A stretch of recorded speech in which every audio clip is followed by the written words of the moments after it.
Good morning, good morning, good morning, good morning. Today is Tuesday, January the 23rd. This is Meri at the Meri Atelier, and welcome to my desk. Welcome to my desk. I've got a lot to show, a lot to do today. We're going to be doing some slow stitching. I'm following K3N Cloth Tales, and she does a stitch journal page every Monday morning. So Tuesday mornings are my time to play. And I have some tatting to show you. I have some other things to show you. So let's get at it. Let's get to it. Welcome to my desk. Let me get out to my tablet and set things up so that I can welcome folks in. Welcome folks in. You have to go to my channel and to my live stream. There I am. Welcome, welcome, welcome, welcome. Maybe I can zoom in. I'll zoom in a little after I open this box. Well, maybe I'll zoom in a little because my desk is. Let's zoom in just a bit. Come on. Cooperate with me. Yeah. Yep. This phone wants to put people in timeout. Hi, Arlene. Hi, Mina. Good morning, ladies. Well, my phone's not zooming. Oh, there it goes. There. Now let's try that and see if that made any difference. A little bit of difference. Now let's straighten it up. We have to go this way. No, this way. I always want to move it the wrong way. There we go. Okay. So I see you out there. Good morning, Becky. Becky's cooking this morning. Becky posted that she is going to be going live on, let me get my, I don't want to tell them wrong, Becky. I don't want to tell them wrong. What did I do with my paper? I wrote it down so that I can announce it when I announce the others. She says, please add me to your live stream schedule. And 6:30 a.m. Eastern on Mondays and 1 p.m. Eastern on Wednesdays. Hi, Kimberly. Good morning. Oh, it's warm in here, but it's not going to stay warm. They're saying it's going to snow this morning. We're only 37, so it can still snow. And it's not going to get into the 40s until Sunday of this week. So we've got another week of cold weather. Mina says it's 3:31 here. My brother asked me, he said, are you just getting up or are you just getting ready to go to bed? I was out there putting some water in my water jar out in the kitchen, and he was up. He's up and down all night. He's kind of like me. He sleeps when he sleeps, and that's the way it is when you're retired. But we're both kind of tired because we went shopping yesterday, and we didn't get out of here till 1:30 because of me. I was slow, but I was getting stuff done. I had to vacuum the porch. What was I doing? Well, because he did a snow blow job between the garage and the back door, but we still have to carry the groceries in because usually we park out by the back door, but it snowed, and my car's out there anyway. And so I said, well, we've got some of those totes, those big totes, and then we'll just load all our sacks in there. And I used a little hand cart to put those in. I don't know what I'm talking about now. I got all off track, but we went shopping yesterday. Tired me out, but I needed groceries. I was eating beans. We're the early birds, Mina says. Arlene is here, Mina's here, Becky's here, Kimberly's here. Good morning, ladies. They're all saying good morning to each other. Becky said, we forgot Howie out on the catechol last night. Oh, no. Oh, poor Howie. Arlene said it's like a heat wave. It's 25 where she's at, and it's supposed to get up to 40 today. We're not going to get that warm. Well, it's predicting 37. I think that's what it was when I last looked at it, but they said that we're going to get some snow this morning.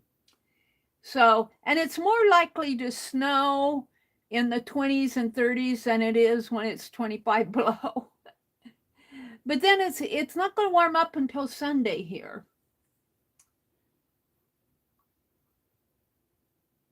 Mina said she just got up.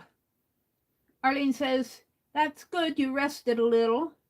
How cold was it last night, Becky? Becky said, I didn't know. Scott had put him out there. I felt so bad. Aw. Aw. It's good to see you all. So I have some things to talk about and to show you. I did get to the little quilt store yesterday. And, well, the reason I went is because I wanted some tatting thread. We're making a hat in our tatting class. Now, this is size 20 thread. Let me pull this little thread off. This is size 20 thread, and I started another, I started it before because I wasn't sure when I was going to get to town. I started what they call the rosette. They call it an onion ring rosette. And it's good practice. This is size 10. But you can see the difference. Well, maybe you can see the difference in the ring size. This is going to be a much smaller piece. They only had 4 balls of this white DMC size 20. So I'm hoping that's enough to make that hat. We don't know how much because it's an older pattern. And they used a size 50, I believe. Yeah. And then I was going to show you I think I showed these before, my snowflakes that I did. I did those over Christmas. I think I've showed those to you. Well, there's one of them. What happened to the other one? I have 2 of them. One's better than the other. I need to starch these or put them in my journal or something. But these are kind of my most recent projects for tatting. This one's gotten kind of, I think this is the one that's not quite as good. It's kind of twisted. The chains and the rings kind of got twisted on the first one. And I was unhappy with that, so I did it again. But they're both snowflakes. You just learn by doing. You learn by doing. So, and this is a piece of, I might stitch on that. And then, as far as tatting goes, Penelope, you're holding on to my thread. Let go. I was playing around, a couple weeks ago. And is this, it's, the thread comes off this way. And I'm making this, or I had made, I was playing with beading because I'm just practicing because I don't really bead when I tat. But it's 1 large bead, 3 small, 1 large, 3 small. And I don't know, it's kind of like a chain. I don't know, I might just clip it off and stop. But I'm not and it gets kind of twisted in here. I'm not an experienced, beading with my tatting is new to me. So it's something I'm working on. I'm just going to twist this around. But I wanted to show it to you. I might have shown this before because I've had it for a while. And I'm just going to put my snowflakes up here. So I wanted to show those. I want to keep that out. And I might have shown you where I am on my, because I forget what I've shown you and what I haven't. Let me put this down here behind me. I wanted to show you where I was on my Japanese Burl journal cover and on Becky's. Now, Becky started putting words on hers, and I said, I don't think I'm going to put words on mine. And then I saw what she did, and I said, oh, that's kind of neat. And I got some of these. Now, KCM, the pins that I'm using are long. They've got the round heads on them, but they're long and they stick me. And these are shorter. And K3N Cloth Tails, she had what she called applique pins, or she calls them piqué or something like that. But these are just smaller pins, and I'm going to use them in my slow stitching. And I got some needle threaders, and then I got some really sharp needles. These, they say that they are 12 large eye sharp needles, and they're for stitching on heavy duty canvas or woven fabrics. And I got those specifically because on this Japanese Burl journal cover, it's pretty hard to get. My needle doesn't glide through it like it doesn't glide through it as nice. Now I got stuff in my lap. Let me stand up and show you my. So I just started doing the running stitches, and then I think I've shown this to you. I started putting little gold stitches up here, little gold couching stitches on it. And then I've got running stitches going this way and running stitches going this way. And then I stopped because I said I need a sharper needle to go through. This fabric, it's layered and it's pretty thick. And the background is just a sheet. It's just a sheet. But, I've got denim and cottons. But this, what I think I'm going to put in here now, it's going to be a journal cover. It actually goes like this for the front cover. And then there's a spine and then the back cover. And I think I'm going to put my Take a Stitch Tuesday in here, where that I'm doing with pentangles.com. And then I want to make my tassel yet. I think I'm showing you this, Meri Tats. I made these last year. TATS. This is the Tats, and this is the Meri. So I've made this. These are beads, and this is upside down maybe. It says Meri Tats. I guess it goes like this. I have to figure this out. I'll get it figured out before. I'm going to make a tassel out of it. And I've never I had to kind of figure out how, because these, and these have kind of got, I'm going to have to straighten up the little picots and everything on it. Some of them are kind of crooked, but what I don't like about these alphabet beads, that the holes are on the sides, and it makes it really hard to do anything vertically when you're tatting. So I manipulated it until I got it, but I'm going to make a tassel out of this.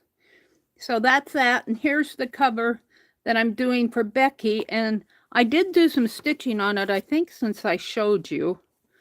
I'm going to have to figure out my journal, where I want my journal to go.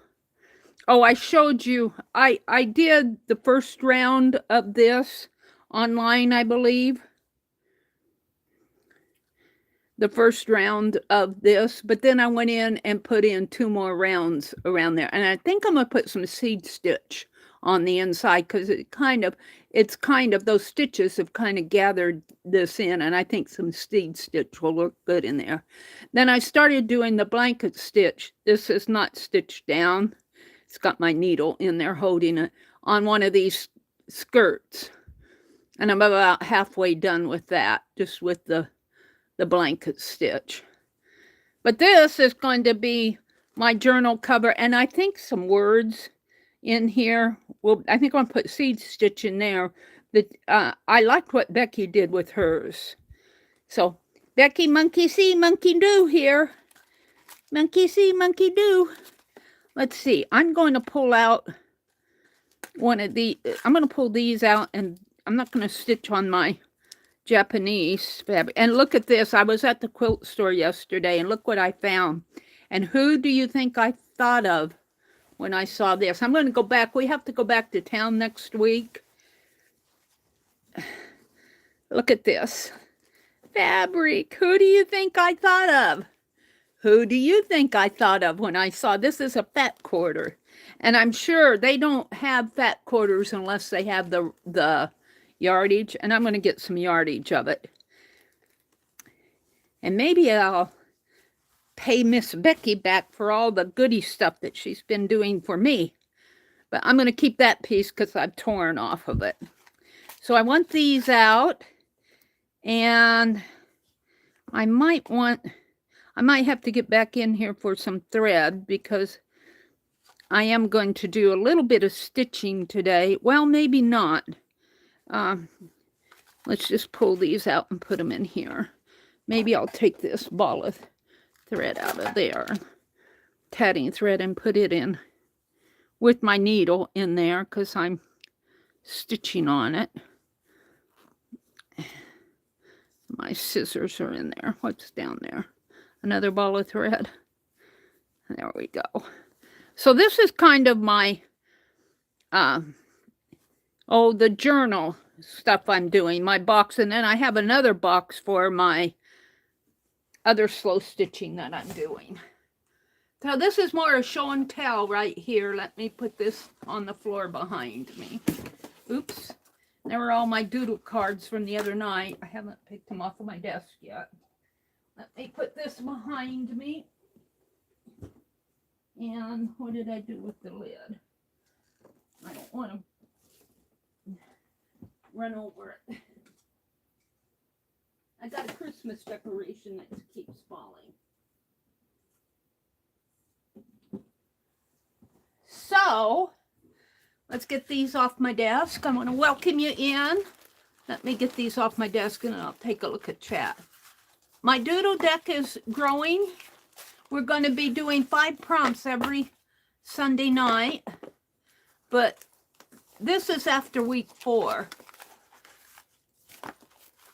Right here. This is what I have after week 4 in January.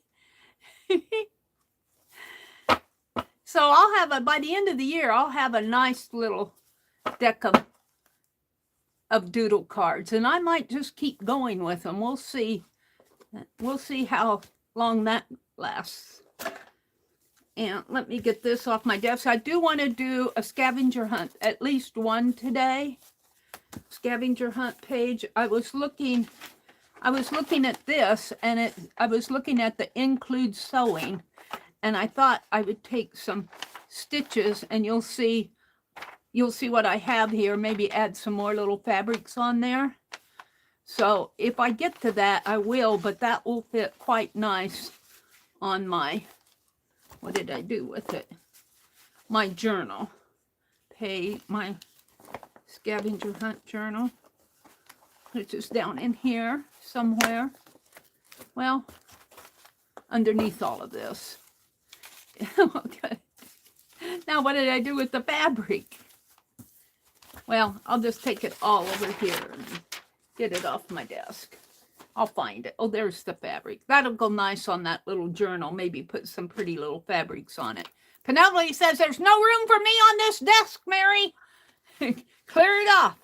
This is the county register. I really like getting these at the little quilt store. Here's some embroidery floss. We might be using that this morning. And this is the fabric I'm using for Becky's journal. I've been cutting circles out of it. So I kind of keep it with that box. I don't have anything to show you out of that. We've already shown that. This is something I want to get to. I have some, when I went to the dentist, I went to that Goodwill, the same Goodwill where I got the rotten thread. But I got these, and I thought I might break them open. And I think some of these are just strung beads. And I have some of these bags And so we're going to break open some jewelry today. Kind of upcycle. This is my rosette center medallion for that hat pattern. Get that off my desk. Woo! I'm getting there. And there's more of these journal page, scavenger hunt pages, and a doodle page. Wipe off. Yeah. All right.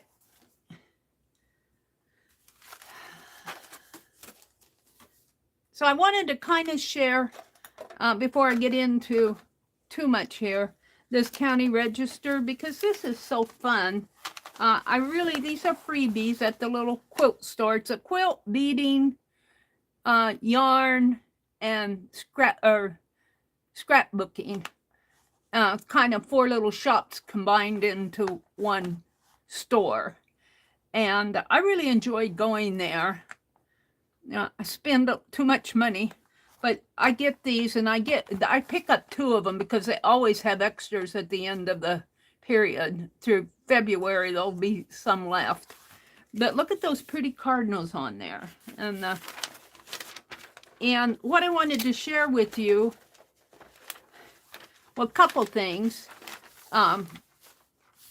K3N's word for this week was choices. And look what this article, making choices brings change. And then I'm not going to read everything because it gets into,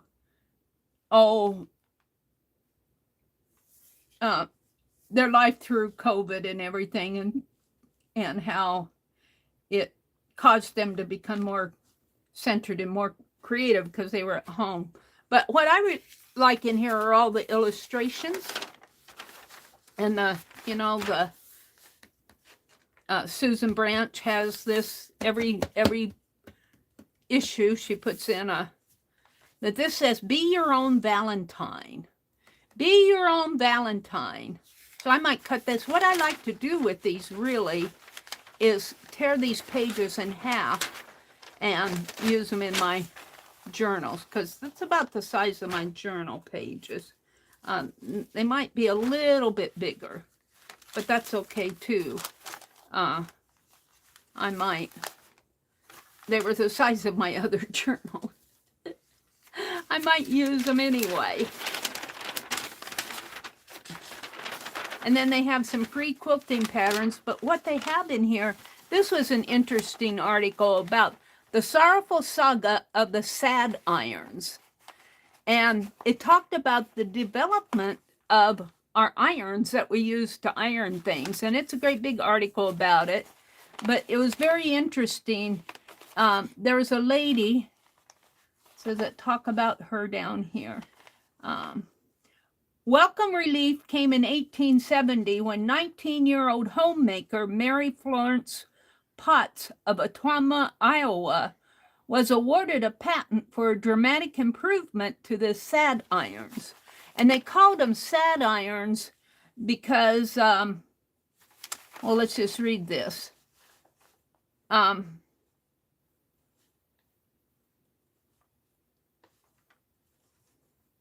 As for the origin of the term sad iron, S-A-D, sad iron, it was not a reflection on the drudgery of the hours spent pressing clothes with a hot, heavy iron. The word sad is a 17th century derivative of the Old English word sald, S-A-L-D, meaning solid, referring mostly to the heft of the iron. You know, those old irons were made of iron and they were heavy, and they put them on the stove to get hot. The first appearance of the name in print came in 1759 in an ad for the appliance in an edition of the Newport, Rhode Island Mercury flat irons, F-L-A-T. But this Mary Florence Potts is on Wiki, and I want to cut out this article, and I want to do a picture of her in my big book that Renee Little Red Dragon passed on. Then it's got a recipe for Royal Rings candy, which is kind of like a sugar cookie with a candy gel in the center of it. I won't be eating those. Oh, you guys, I've been bad with that German sweet chocolate cake, I'll tell you. But I was good yesterday when I went shopping. I bought salad fixings. I was hungry for a big old salad. Oh, and the other thing I wanted to show you in here, and I might try this. They have these, they're starting a new mystery quilt. And I think I've got enough fabric around here that I can just play with it. I could kind of coordinate the colors, but I'm not sure that and I might when we go to, I'm not going to do it right away because I got so much other stuff on my desk. But it doesn't look hard. You only have 2 fabrics. One fabric is 2 3/4 yard, and this is for the smaller version, which is 48 by 48, which is what, 4 by 4, 36, and 12 is 48. So they have 3 sizes. They have a 48 by 48 and a 60 by 76. And then if you want bigger, the bigger quilt, that will be part 3. So they only give you 2 choices here, but this comes in every issue. They do, a part of the quilt, and they give you the instructions. I've got 2 months to think about whether I want to do that or not. I don't quilt, but I might attempt something like that. Just for, it looks like an easy piece. Let me wash my hands and come out here. Hi, Deb. Good morning. Good morning, Deb E. She says, good morning, Marion Phibbs. Arlene is here. Janet Nash. Oh, Janet Nash, I can't tell you how much I thought about you yesterday. I have found all these little snippets of fabric just, as I work around. And I got a whole bag of them. I don't have them right with me, but man, I go, I'll bet you Janet Nash could use those. She could show me what to do with them. I think of you when I see them, Janet. And good morning, Janet. Janet's over in the UK. Janet says, yes, you could make a mini quilt as a fabric journal page. I could, just a mini one. As a journal page, rather than trying to make a cover or something. That's a good idea, Janet. Icy and Raul are here too. Good morning, Raul. Hi, Icy. Thank you, Becky, for... Raul has a question above. Okay, hold on. Let me go above. Let me find Raul. He said, be right back. He's making some chocolate tea. Let me scroll up to the top because I was reading from the bottom. This is where everybody came in. We're saying good morning, good morning, good morning. So Mina just got up. Arlene says, Mina, that's good that you rested a little. How cold was it last night, Becky? Becky said it's 45 where she is. Thank you, Kimberly.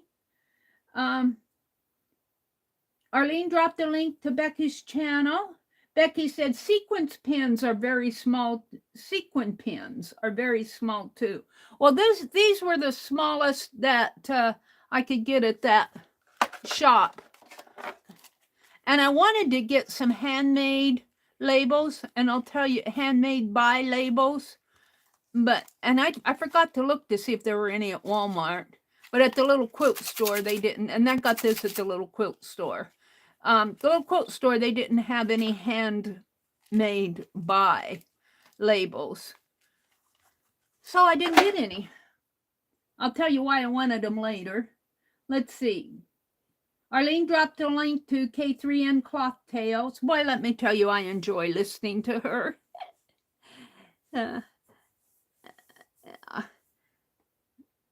She's fun to listen to. Let's see. Stitch It Pam is here. Good morning, Pam. I'm getting to Raul. He's making his tea, so by the time I get down there, maybe he'll be back. Pam, they're saying good morning to Pam. Thank you, Pam. Arlene, thank you. Becky said, I did some spirals in some of my stitch circles. Becky! Spirals! That's a good idea. Very cool. Let's see. You got your box mailed to Shelley yesterday. Well, we went to town yesterday, and very, very busy day. And today's going to be busy, but I'm going to work. If you look at my title, you will see that I have sale prep on there. And I want to prep some things today just to show you a couple of the things that I'm sending. Not everything. I was going to send some doilies, but I was looking through them yesterday, and I know other people are sending doilies. So I think I'm going to keep mine and maybe find something else. I was thinking that I got some wallpaper books. I was thinking I would cut and make some wallpaper packs.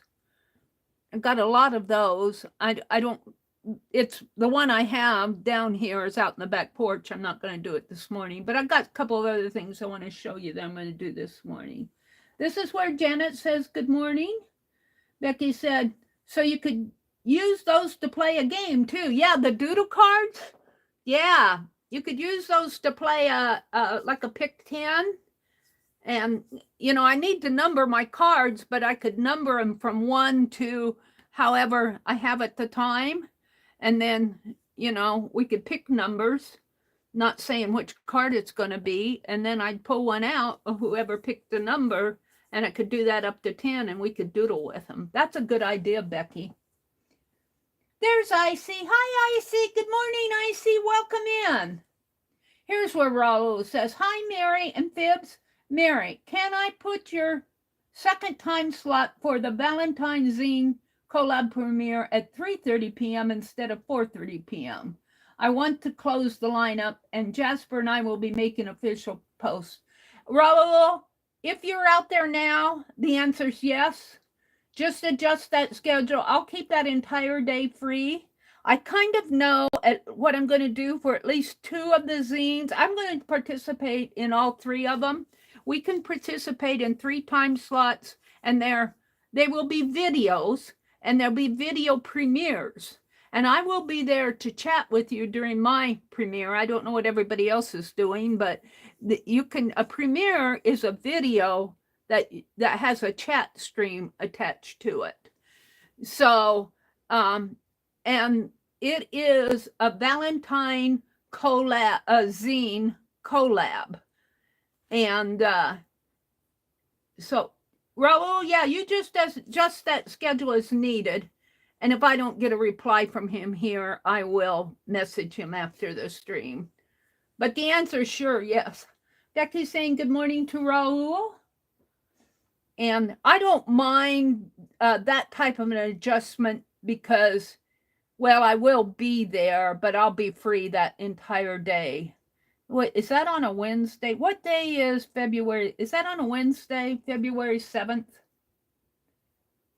And speaking of things coming up, don't forget that Shelley and Lovely Malia, Shelley at Crafting Mamas and Malia at Lovely Malia are hosting a live sale to support Janet Baum. And 100% of the proceeds from that sale will go to Janet, just as support from the art community here on YouTube. So I want to send my box off. I'm going to have to be working on it today. I'd like to get it sent off tomorrow, and it should get to her in plenty of time. I'll have everything packed up and priced, so she won't have to do that. She can just kind of, and then I might just attach a sheet of paper describing what's in each one. So that's kind of what I'm going to be doing between 9 o'clock and this morning and 2 o'clock when we have a tatting class this afternoon. So I'm going to be working on that. I'm going to get it out as soon as I can. But it's going to go priority mail, so it will get to her hopefully within 2 days. And it will, she needs it in time to go through and sort it out. They're saying good morning to Raul. Janet, it's a better day, Raul says. He's recovering from the virus. Yeah, taking jewelry apart. That's what we're going to do a little bit later. Raul says, today he's been fussy cutting my old drawings to put in the scavenger hunt. Wow, that's a cool idea. I like that idea, Raul. And that reminds me, I was going to put in pin a message just as a little, like, let me write this down. Because I was thinking of this morning.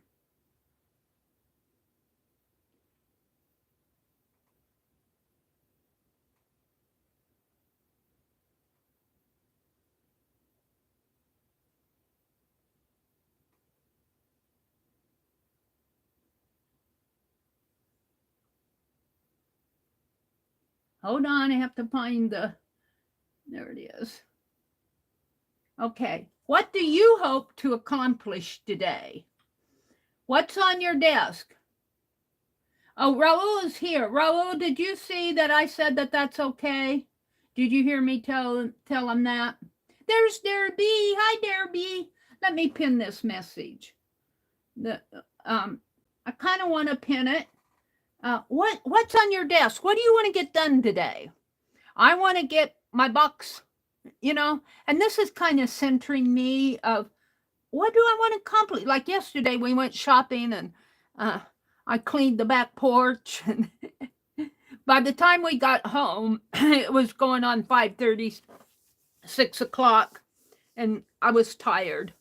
And I read through I got What Women Create. Is that the name of that magazine? I got that, and then I got that County Register, and I was relaxing and reading through that. But what are some things that you hope to get accomplished today? Becky's got to go send Scott off to work. Let's see, Raul says, yes, Aunt Beck, we're doing it in 1 week before Valentine, because in the meantime or afterwards, the premieres could catch up more views until Valentine Day. Yeah, I know what I'm going to do for 2 of my zines. I have that all in my head. And so it's just a matter of shooting the videos. And that really, they're 15-minute time slots. So I'm going to try to get everything prepped so that I'll just be putting it together. I'll probably make the zine and put it together during that 15-minute period. I'm not good about, I make a rotten, what do they call those? Prep chefs. I wouldn't be good at that. Derby says, I want to learn to do a split ring and tatting and color a page in my coloring book. Well, those are good goals. The split ring is not hard to do. I can do the split ring. The true ring I don't like as much because you have all this thread. You're tatting off your needle thread. Now, if you're just doing, a short length of true rings, it's not so bad. But if you're doing a whole row of true rings, you've got to have a pretty long tatting needle thread. Yeah, the split chain. Now, that's what instead of the split ring, you need the split chain. I still need to, maybe that's the other thing I want to accomplish today, because there's a video in the online tatting class playlist on their channel, the online tatting class. They have some videos for beginning shuttle tatters and beginning needle tatters. And in the beginning needle tatters, probably in the shuttle ones, I'm sure, but they have how to do the split chain, but I've never done it there. And she's supposed to talk about it today, and I've noticed that a couple other people said, where are we supposed to put these split chains anyway? What did Arlene say? After Meri's stream, I have to set the crafts aside and do year-end and annual paperwork. Well, you're probably ahead of the game there, huh? Year-end paperwork for tax stuff and that kind of stuff. I don't blame you for wanting to put it off. Thank you, Arlene. She dropped a link to the online tatting class. Becky went to send Scott off.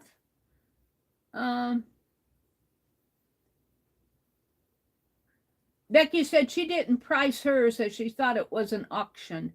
They might auction some things off. I think some of the things are just going to be, you know, regular sale type thing, like, you know, we've got A, B, and C type thing. If they want to auction them, I'll put a note on that paper. If you want to auction them, just use the sell price as the base price is what I'll say. Because I'm not sure whether she's going to auction things or if they're just going to sell and price. I don't know. The 7th is a Wednesday, Becky said. Oh, great. That's good. Because I'll be home that day.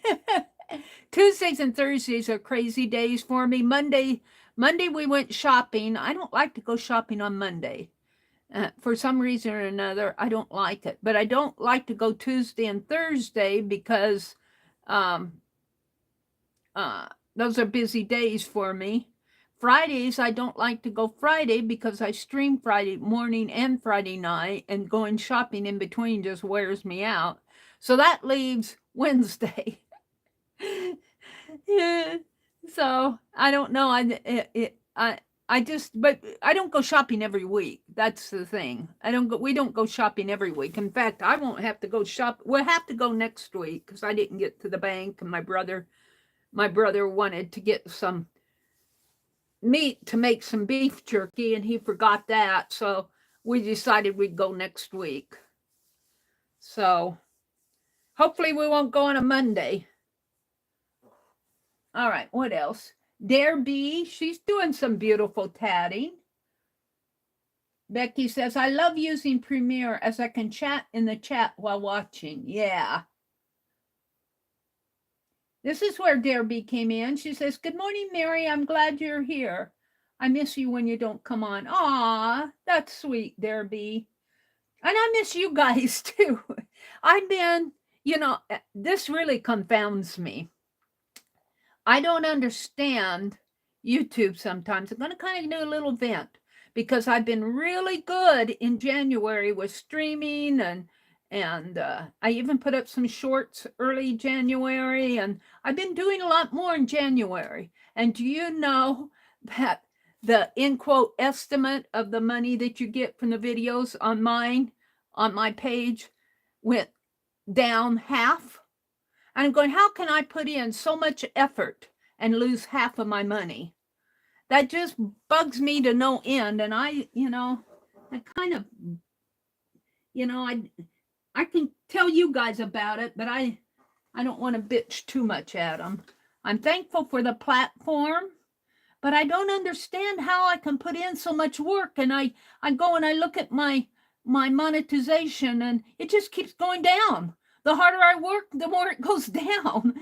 It really is frustrating.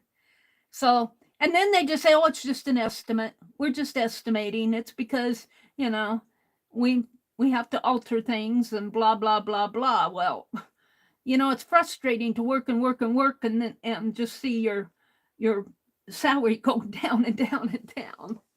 It's not really a salary because I do this for fun. I do it for fun, and I do it because of the social aspect. I get to know all of you guys, but it's still frustrating. All right, what else is going out there? Arlene says, at Meri, what? Oh, that's right before Raul's. She's pointing upwards. Raul, did you hear? I'll message Raul. I think he heard it, but I'm not sure. All right, well, let's get busy. So K3N Cloth Tales was talking about her orts. And we used to use the term ort, O-R-T, all the time when I was with all the stitching groups. But it kind of fell out of use here, and it's so nice to hear Kathleen talk about her little tin of orts. Now, I have some tatting orts in there, but there's also some threads. Orts are just threads that, you know, are too, let me pull one out here, are too nice to toss, too long to toss. You know, like this pink one, which is really more like a sport. No, is that the sport weight yarn? Yeah, this is a sport weight yarn. But you know, like this green one, this is floss. Let me pull it out because we're going to do some stitching here. And I'm going to use my orts. Here's some black. And we'll just pull these out. Some of these came off of canvas, a weave, even weave fabric that I'm doing it's a linen though, it's pretty strong. I'm doing my Taste of Stitch Tuesday on it. And I'll pull, let me pull some of this red. I think this is a crochet thread here. It's not, these aren't very big. Maybe I won't use that one. Let's see if I got a longer one. No, they're pretty small. I guess I won't use red. But we'll start with these. And I bought a needle threader. And where are those? I put those strong needles back. But I did bring in, now I'm going to need my pins. But I'm going to start me a tin of orts. Now this is different than the tatting pieces. I'll probably pull these tatting pieces out and put them with the tatting things that I'm going to use in mixed media, but I'm not going to do it now. So these little cases here are what I use when I slow stitch. And this is going to go on my meditation scroll. And I found these yesterday.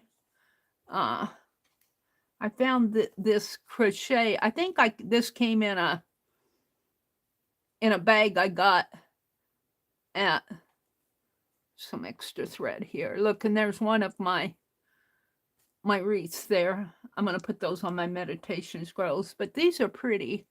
I think this was done with these are crocheted, done with a variegated thread. These are going to go on my meditation scrolls. Some little red hearts, some black lace, and a little piece here that I was playing with the running stitch on here. Those are all gonna go on my meditation scroll. I kind of save them off. And I need the needle cases out. I got some beading needles here.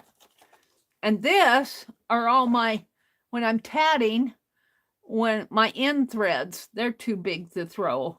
I'll put them over here in case I want them. But here are my tatting needles and tweezers, and this is that sport weight yarn, some charms, some thread. So I'm done with that packet. Let's put it up there. Let's see. I might need the pins. I might need the thread, or these I don't need. Let's put them back in there. And then this one, I bought some little floss for the, you know, they use these floss threaders, not floss, for the braces. I forget, because I've never worn braces, but they work really good as needle threaders, and I got some at Walmart yesterday. And tatting shuttle, scissors. I'll pull a pair of scissors out. Some extra floss in case I need it. We're going to do a little bit of stitching, but I'm just picking out crochet hook. You need that when you tat. And here's my big shuttle, another pair of scissors, and this is a little tassel and some pins. Here's some more. Oh, that's part. Okay. So this, I should put that shuttle back in there. The crochet hook, really goes in with my tatting needles. But I got it out because when you work on that rose medallion, you really do need a crochet hook. And I might keep my threaders out here. Keep the scissors out. This is the pin cushion that the needle book that Ruth made for me, and I do use it. She said, I want you to use it, Mary. I don't want you to put it on a shelf. And so it's getting its use. So that goes up there. All right. So what I'm going to do, if you follow K3N Cloth Tales, she puts a video up every Monday. And it's already up, and zillions of people have already watched it by the time, because, you know, they're 6 hours ahead of us. So I get to read a lot of the comments by the time I get up on Monday mornings, you know. And I'm going to do what she did last Monday morning. And what she did, and I'm going to show you here, is she had a basket of strips here. Now, this is my, let me just pull this out, because this is, I bought some charms yesterday because she put charms on her pages, and so I'm going to. I'm really trying to follow what she does rather than go off and do my own thing, because I want to learn from her.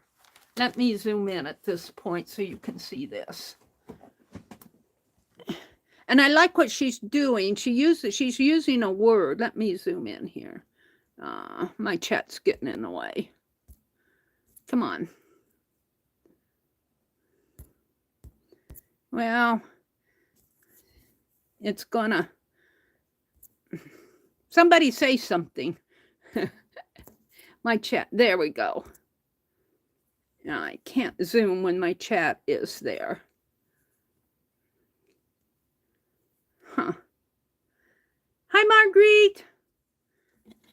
Yeah. Oh, I didn't put anybody in timeout, did I?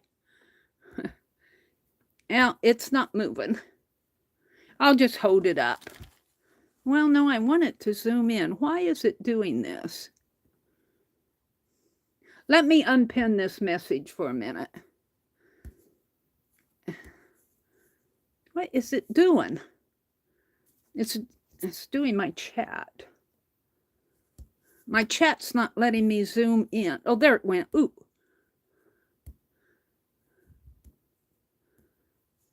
Well, being stubborn. Oh, there. Now, wait. Now, let me come down a little. That's as good as it's going to get. I think that's pretty good, though. The things that they do, they mess me up. I liked it the way they had it before. Anyway, this is my stitch journal.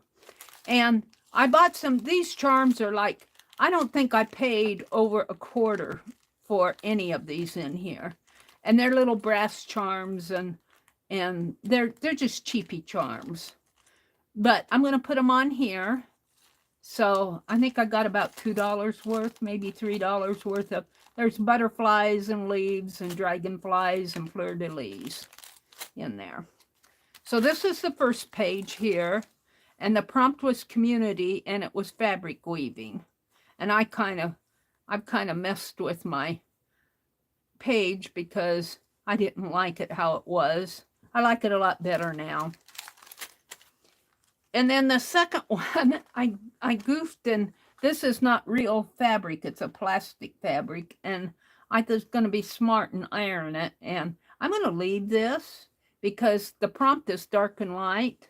And I kind of like this iron melted the fabric around here. And I'm going to kind of like that. It's distressed it.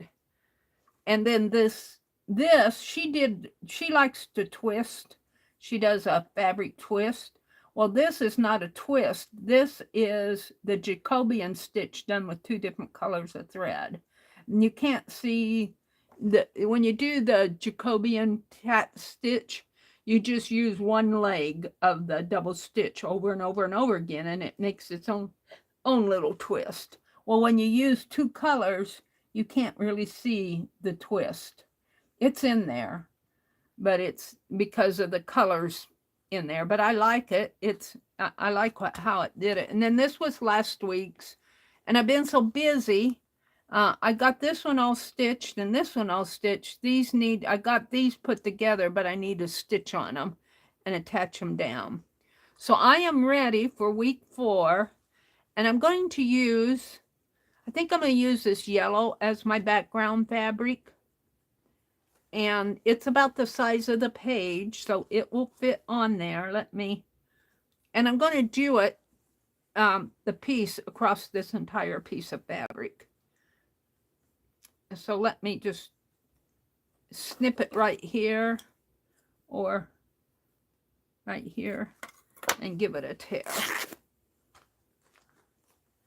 And I'm not going to work in the book. I'm going to work on the fabric. Let me get the threads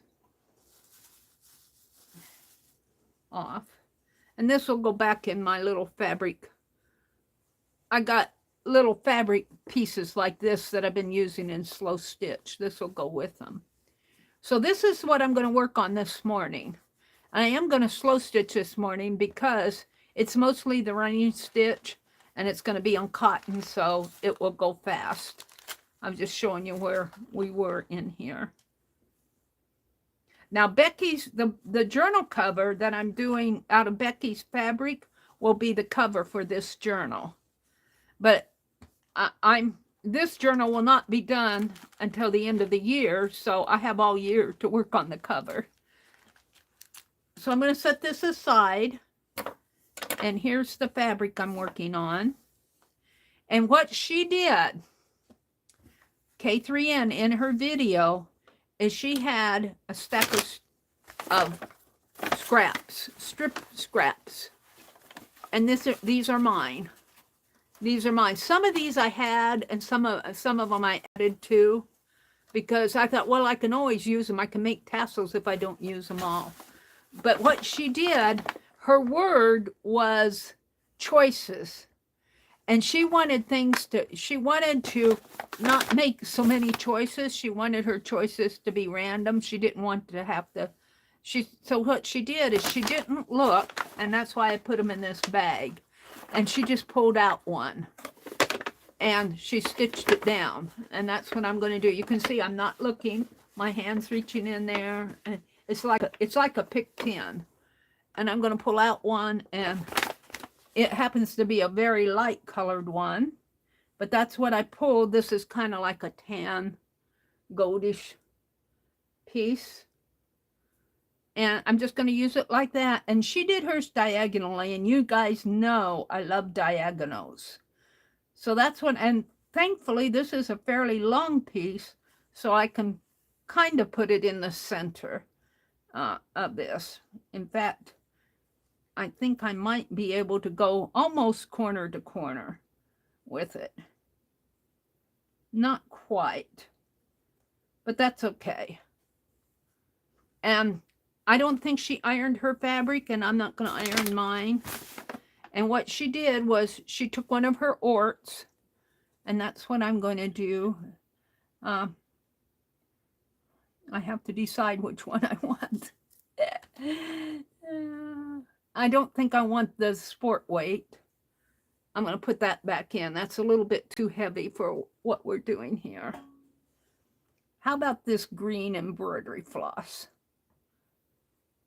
And yeah, it'd probably take me longer to set it up than to actually stitch it, because it's just a running stitch and that will go fairly fast. And I tore this kind of crooked here, but I'm going to leave it crooked. And of course the ends are curling up on me there, but I'll take care of those when so I'm going to use my little pins that I got yesterday. Paid $5.50 for these. And little things are a little bit more expensive when you buy them at a retail store rather than a big box store, but I like supporting them. It's dangerous for me to go in that store, though, let me tell you. So I'm going to use this thread and get it out of my way. And let's put a couple pins in there to hold it for me. If I can get this open. I think it opens here. I'll probably spill them all. There. And I'm going to leave this open for the duration. Yeah. Put my glasses back up my face. And I'll have a little at the top and bottom, but I don't mind that. I might snip it off when we'll see how my stitching goes. But this is the piece that I pulled. So I'm going to pin it. Instead of up and down, I'm going to pin it across so that when I stitch down, and I'm maybe about 3, 1 at the top and 1 in the middle and 1 at the bottom. And I usually do this type of thing sitting at my recliner. I don't really work at my desk doing it. But the running stitch is very easy. And if you guys, you know, if you do something like this, you could put it in. Now, Kimberly is following us. Well, not us. Kimberly is following K3N. She shows me what she does. So that's how the us got in there. And Kimberly has a regular stitch journal. And she's putting hers in her stitch journal, I believe. And I think she has other pages that... Okay, now I need a needle. And let's see. Let's pick one of those Peacemaker needles for this because it's fairly small and it's got big eyes. And they're a size 28. I got the package over here.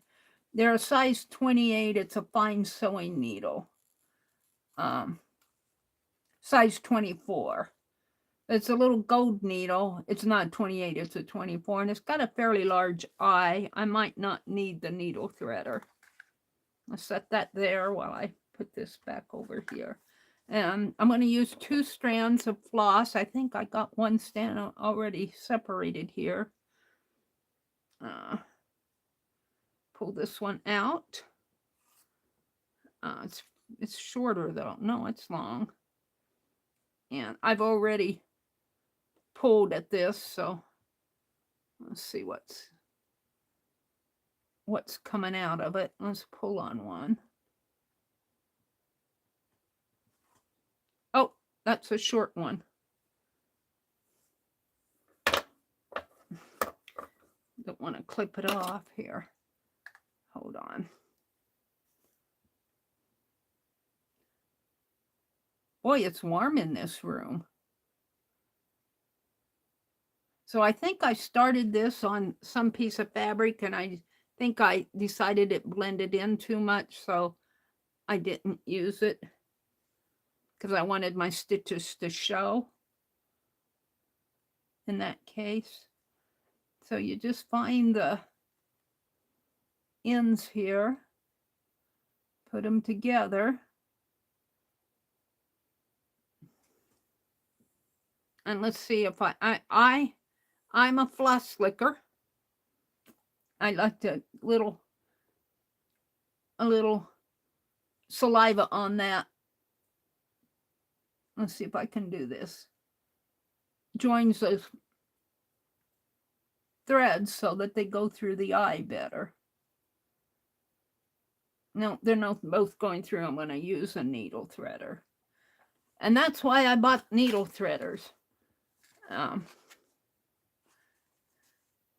Let's just pull one of these out. I like these Ritz ones because they're inexpensive and I'm continually losing things. So if I lose them, they're a little bit frustrating to get into the packaging though. Come on.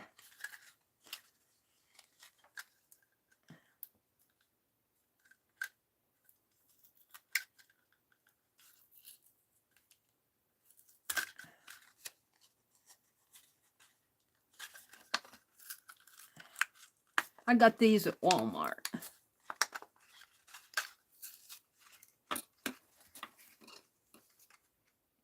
I do wish they'd put these things in a little case. I guess I'm going to have to buy me some little cases like this. keep all my little stuff in. Well, you can use Altoid tins. I've got Altoid tins. I don't need to buy anything. I just need to get them out. I think I got some out by my recliner. I'll put this in here for now. All right. And then find the eye of the needle. I always put my needle upside down to start with. Where's the eye? Where'd the eye? There it is.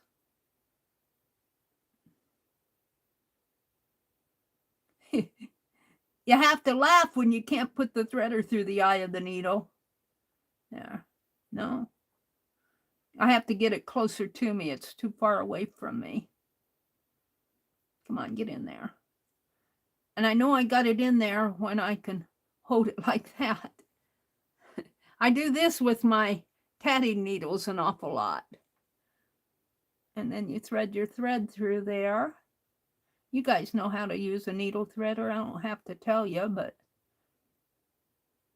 and then I always pull on the little wire itself than the handle, because I feel like it if I pull on the handle, I feel like I'm pulling the little wire off. I'm going to put that in this lid. All right. And then she puts a knot in hers. I'm not going to knot mine. Sometimes she intentionally leaves the knot out on the front. Somebody suggested that she do that, but I'm going to put my knots on the back. And I just take a tiny stitch. Let me get there. Take a tiny stitch, a tiny one, and go through it.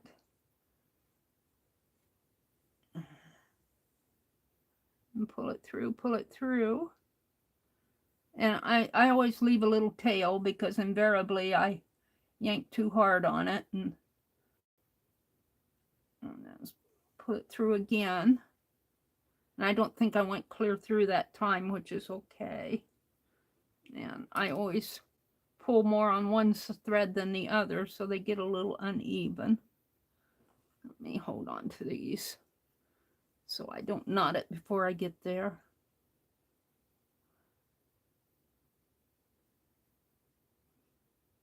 There we go. I guess my threads are uneven there. I didn't get them even down at the bottom. I'm just going to leave it that way. My first couple stitches will just have one thread. That's okay. I don't care. And then, well, I do care about things, but that's not anything to worry about. And then you just do running stitches, and I'm going to load my needle up, and I'm doing fairly medium ones, and you're just putting one through the center. And I'll get one more stitch in here. I'm going to pull your thread through.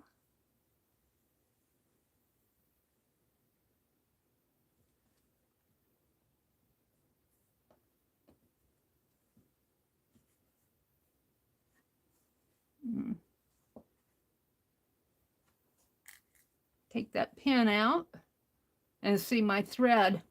Now it's starting to join up with the other one. Hopefully I can, maybe if I pull on it just a little. Oh, I unthreaded my needle. Oh.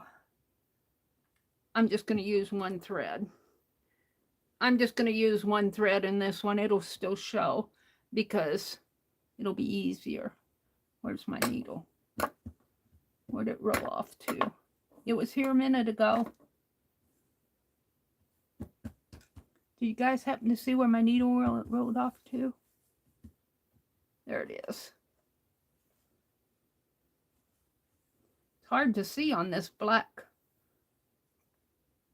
I'm continually losing things. You should keep a magnet with your stitching when you lose your needles. I lost a needle the other day. I think it fell down the arm of my recliner. It's probably underneath of my recliner now. I think I can just thread one without the needle threader. Hopefully it'll go in there. Get in there. Hold, I gotta get closer to the little more control of the thread.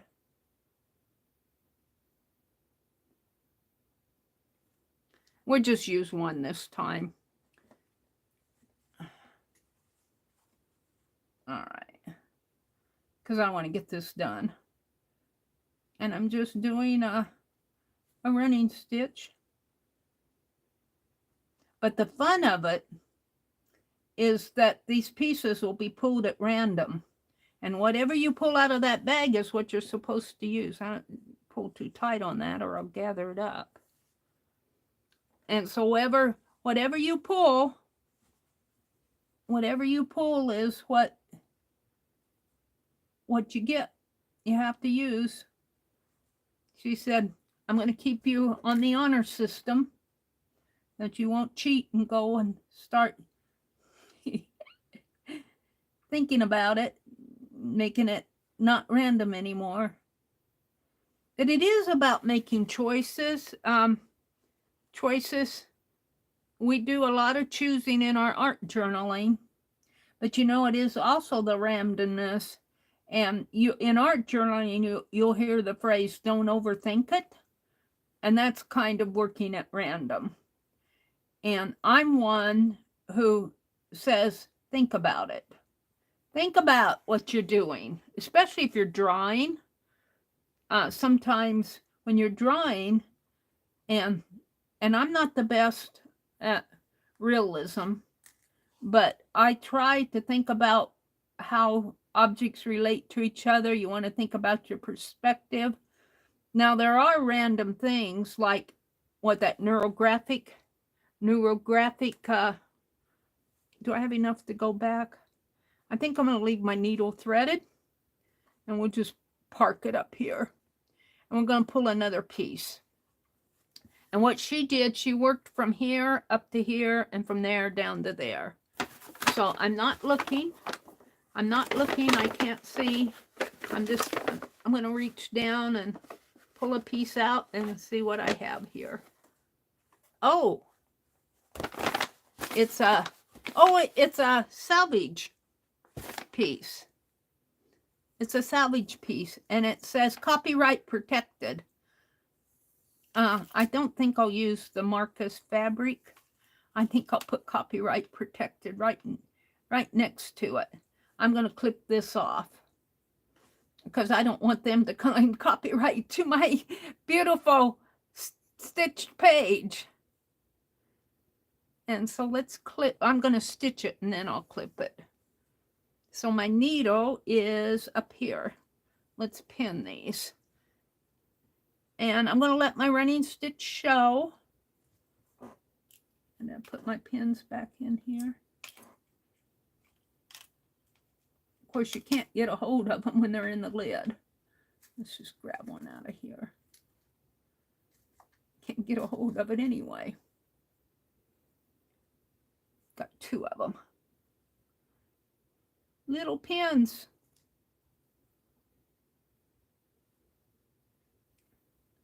Well, that salvage is kind of a little bit harder to stitch through, put the pin through. Yeah, I put some salvages in there when I was loading this up. So that's what we pulled out.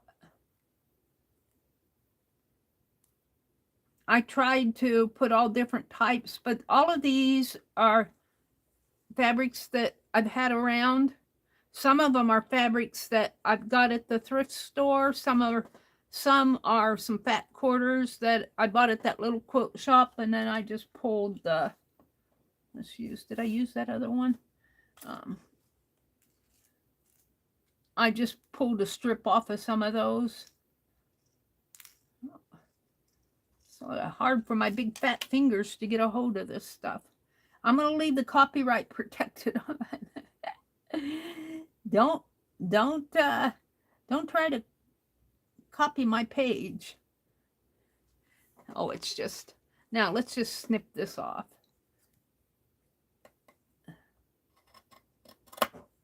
And I'll put that back in the bag. If I get it again, I'll throw it back in because it's way too short. Unless I get it and save it for the end here.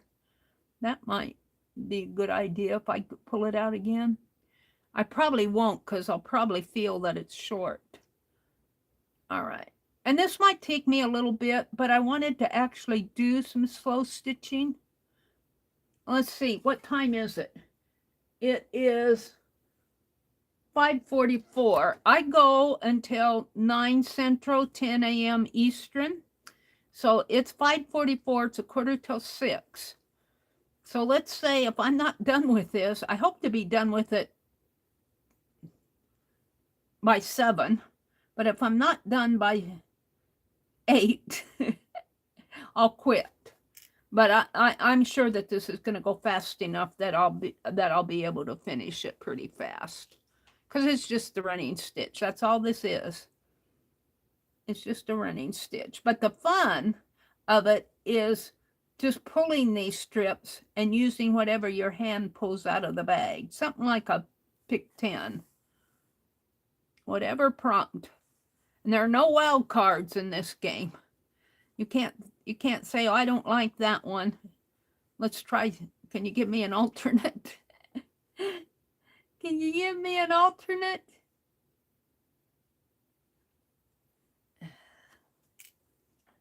And I tried to, when I put my fabrics in there, I tried to not choose. I actually pulled from my little fabric pieces, and I tried to just use what was there. I didn't go back to my little room in there and say, I need this one and I need that one. I just said, if I can get a strip off of it, I'll use you. And all we're doing is putting these strips on diagonally. Try to move this over a little and hold on to it. So what do I want to accomplish today? Well, I want to get the box ready to send. And look, my stitches aren't perfect. I'm not going in a perfect straight line there. Oh, well. Because I'm talking while I'm doing this and I'm not really concentrating on. If I had something to guide me, like the bottom of these words, that helps. But I hope to get the box ready to send, and we'll send it off tomorrow. That's my goal. I might have to send 2 boxes because I want to sneak one of my brother's pop can airplanes, and he won't miss it. He's got 300 of them, and I won't use one of his treasured ones. I'll just use, he does a lot of he doesn't do them anymore. Single engine ones. So I just want to send one of those to sell. So that might need to go in its own box, or I might be able to put a few little things around it. All right, I have just enough to, well, the stitching's not too bad. It's a little more crooked on the front here, but crooked is just a imperfect, not even an imperfection, it's just another technique. And while I'm talking here and online, it's a little bit different than when you're seated at your recliner or by yourself and you're concentrating more on what you're doing. Okay, did I pull it out? Almost. And then I like to, just because I've gotten the habit of doing it, I like to tuck my threads under a couple. It's just the thing I do. And this all will be stitched down anyway, but I just pull it under a couple stitches.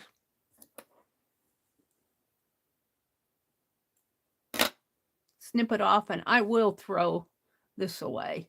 And she was saying that when she saves her orts, these little snippets of threads are, in our world, are called orts, O-R-T-S, little scrap pieces.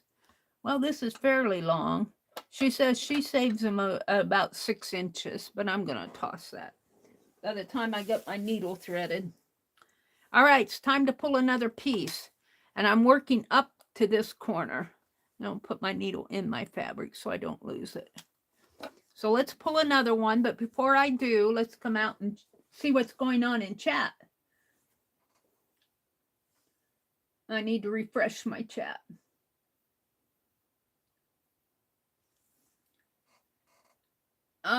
Kimberly says, honey, come here.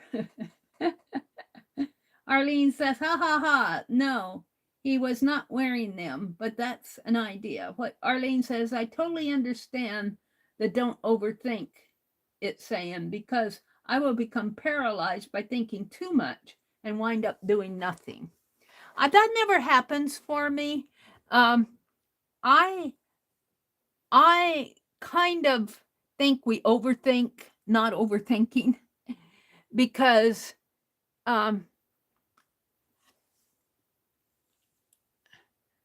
I think you have to, I think you naturally think about things even when you're trying not to. You're naturally thinking how colors relate to each other. When you mix colors, what color. Now, you know, like blue and yellow make green. That's, you know, that's a thinking thing. You think, oh, I need some green. And I've, in my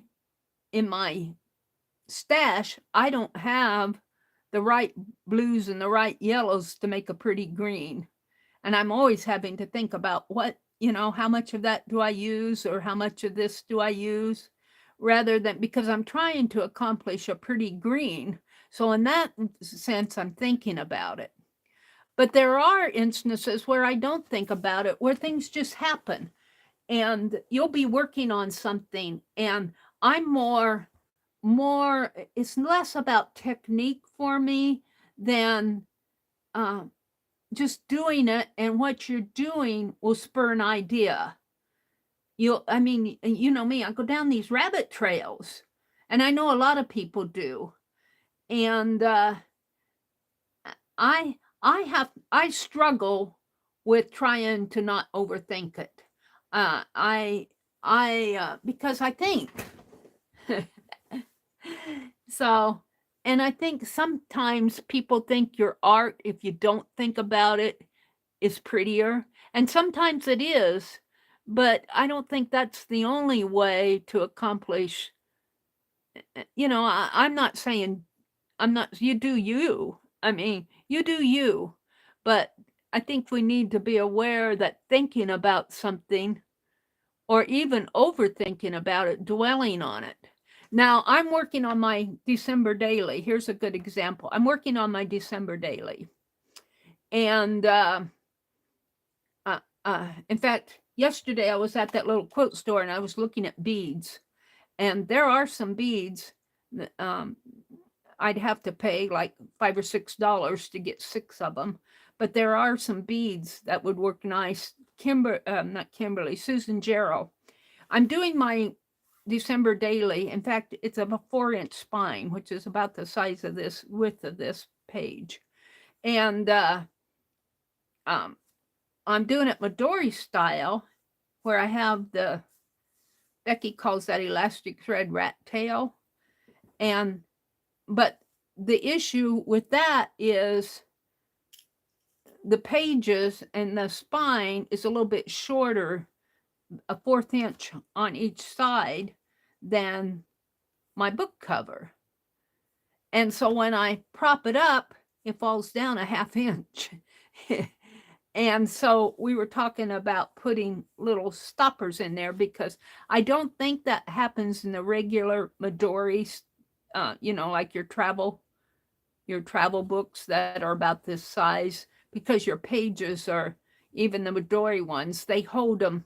In fact, they're probably cut to the same size as the cover. You know, the whole thing is one unit. The cover is usually a soft cover. Not all the time, but they're a little bit easier to handle. These pages that I'm putting in my December daily are signatures, and I've added a lot of bulk to them with cards and, you know, ephemera and all of that. And so they're all uneven. And if you look at the spine, you can see that there are gaps in there. And so they don't lie nice and flat unless I squeeze them together. And by putting some, I have to have, because I have so many signatures, I have 11, maybe 12 signatures going across here. And I have to have a fairly tall stopper down here. It has to be at least a half, maybe even 3/8 of an inch tall to keep, otherwise those signatures will jump my stopper. They'll say, oh, I'm going to fall anyway. I'll just go right over you. I'll hop the fence. And but I was looking at some beads at that little quilt store, and there were some like little round ones, and I was thinking it'd be nice to get some little square ones. And if you turn them on end, like you have a little round piece. Let's pretend that this is a tiny bead here. And if you put it like this, and just, it won't be quite that tall, and just, glue it in, glue them across that way, there's no way that those signatures are going to float down or float up. So, and then the other problem I'm having, so this is an example of thinking, because you're solving a problem. The other problem I'm having, and we were talking about it the other day, was the journal's so thick. It's thick, and I've split the spine and recovered it, but the journal itself tends to wobble in. And we were trying to figure out a way, and I haven't discovered the way yet to prevent those journals from wobbling. Even when I get my signatures, well, I've only got 3 attached in there, the other 8 I just placed in there. I'm going to see if they won't be a little, prevent when that journal is packed full, prevent so much of that wobbling. But I can take my journal and almost push it like that, and it wobbles. It's not a sturdy one. And I've seen that in other journals that I put together. And we were looking at that big book that Renee sent me. Well, that's a regular bound book. And those pages, there's like 500 pages, but they're all pressed together in a single unit again. And there's no way that spine could wobble. So, and I think Janet Burgess suggested maybe a fly page. Well, I've already made the pocket over here, a fly page from the inside cover to the first page, but then I'd have trouble with my pocket. So here's an example where I'm thinking I'm trying to solve this issue of the wobbly journal. But after it was Friday night, was it last Friday night? I think it was last Friday night, because I was doing my December daily and trying to get it finished. And I was watching a video over the weekend, and the creator said, just if you can't solve what you're trying to accomplish, just put it away for a while, walk away. Your subconscious is still working on, and I did do some did go to some bookbinding sites, and I Googled some things, how to prevent a wobbly journal, but I didn't find much. We talked about putting a brace in, but the brace that we put in just bends with the wobble. And if you put in a brace like a table brace, where it's bracing it open, well, then you can't open it that way. I was thinking about maybe a slider one where it hooks, and that's something I might try, where it hooks, and then when you want to open it up, unhook it. That might prevent it. Just doing a slider like this. This is how I get off my and this is not a normal bookbinding technique. It's me trying to solve an issue to solve the issue that I'm having with my journal from the point where I've already created it. the next journal that I make, I might find a way to do that to prevent the wobble in the first place.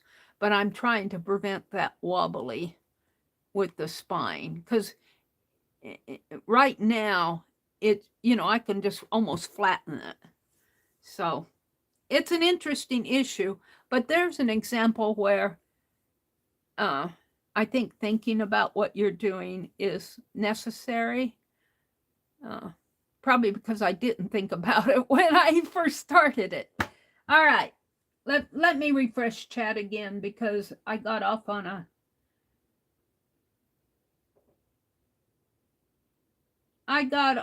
a tangent there. I like to chat about what's going on in my world. What's going on in your world? Joyce is here. Hi, Joyce. Marguerite is here. Good morning, Marguerite. Kimberly says good morning to Joyce. Teresa's here. Hi, Teresa. Good morning, Teresa. Wobbly spines drive me batty, Arlene says. Yeah, I don't like them, but I really haven't found the solution for this one yet. But I am thinking about maybe putting a kind of like a when I close the book. Well, but it'd have to come from up here. When you close the book, it'd have to come from this side. It'd have to be maybe on the inside, something to keep this from going down. So it'd go down that way. I don't know. Something to keep it. It probably, if I did that, it would probably tend to want to go down that way and wobble that way. So I'm trying to solve that issue. I don't know if it is solvable, but I put it away for a while, and it's something in my mind, and I'm going to keep an eye out for it. If one of you are out there and run across something about wobbly journals, please let me know if you think it's a good solution, because it might be the answer I need. Marguerite's here. Kimberly's here. Teresa. Good morning, Teresa. How are you this morning?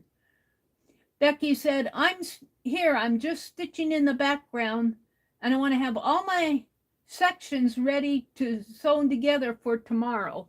Becky is going to be streaming tomorrow at, let me say it so that I'm saying it right, because my tongue says things wrong a lot of the time. I wrote it down, Becky. I'm going to do a new list here. At 1 p.m. Wednesday, Eastern. So that'll be 12 Central. Becky is working on her fabric, her painted fabric, and she's way ahead of me. But I figure I got until the end of the year to finish mine, which is about how long it'll take me. So what else is going on here? Arlene, Joyce, Janet Nash says, Mary and friends, it's time for me to go for our muddy walk now. Take good care. So Janet's gone, but she takes Freddie for walks. I said good morning to her, but I missed saying goodbye. Let's see. He's already suspicious. Let's see what's going on here. I'm so glad they fixed the glitch so that I can fix typos. Becky said, nature doesn't take time to design a thing. Let the seeds fly and grow where they land.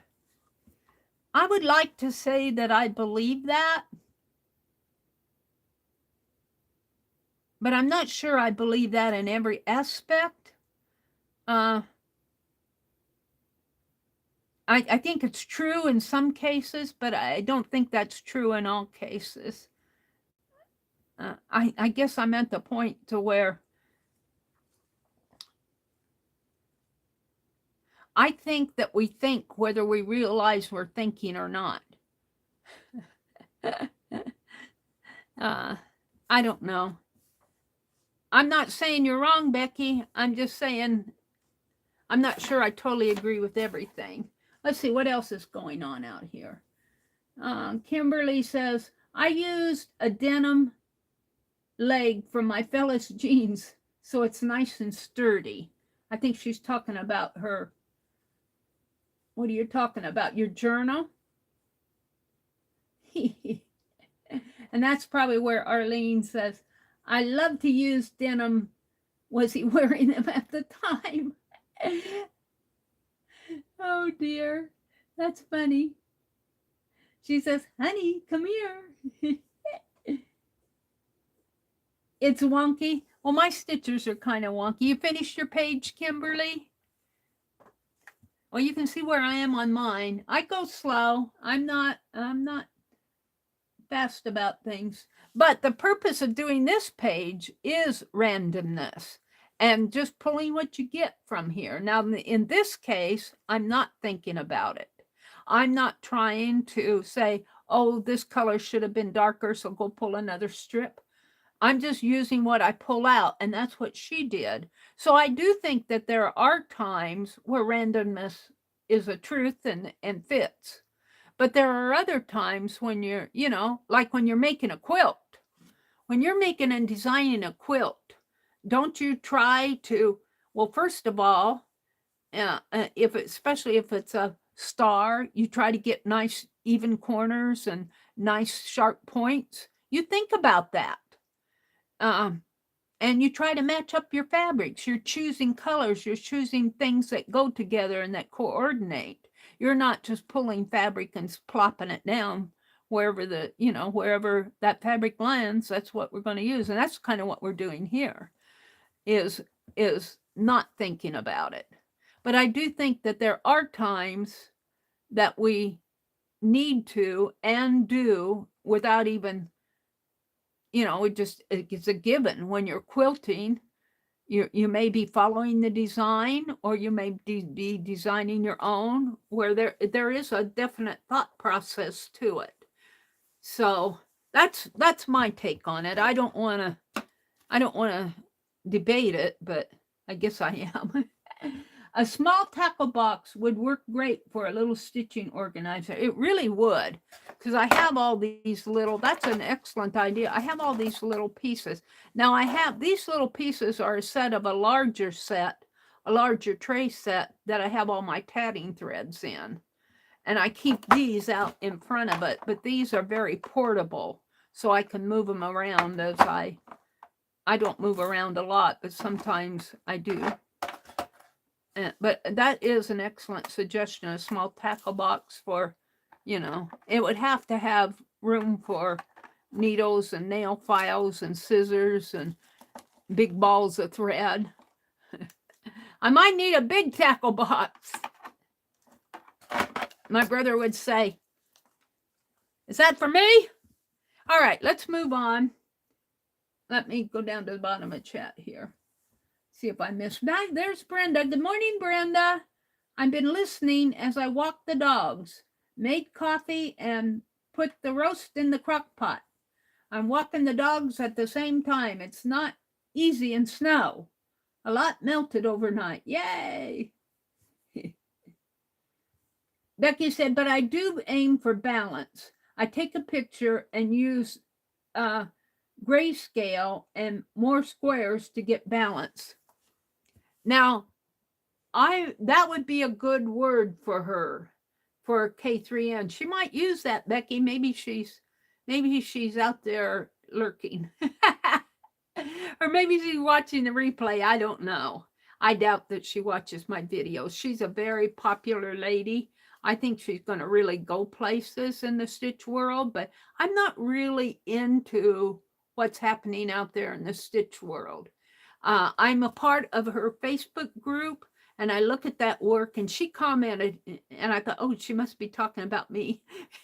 Well, she probably wasn't, but she was talking about not posting your pictures of your finished pieces. And she's, well, if you're afraid to. And I'm going, well, I'm not afraid to, and I'm going to tell you guys my reaction to that, but I'm not going to post and tell her, and she's never going to hear this. But I have severely cut down on where I post things. Every now of pictures of my art and stuff.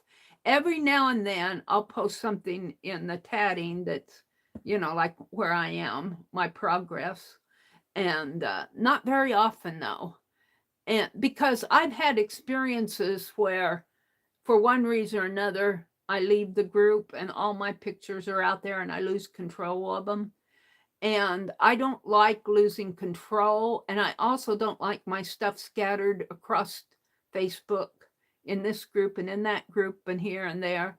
Instagram is a good thing to have. And she has said, and I might do that, she said, as long as, and I won't be using this video because the video, if you put up a link to her on her page, she wants to be all about her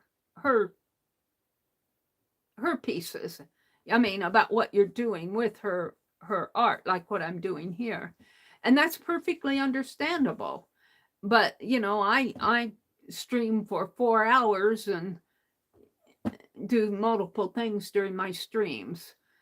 So, but I might do a flip through, a short flip through and show it.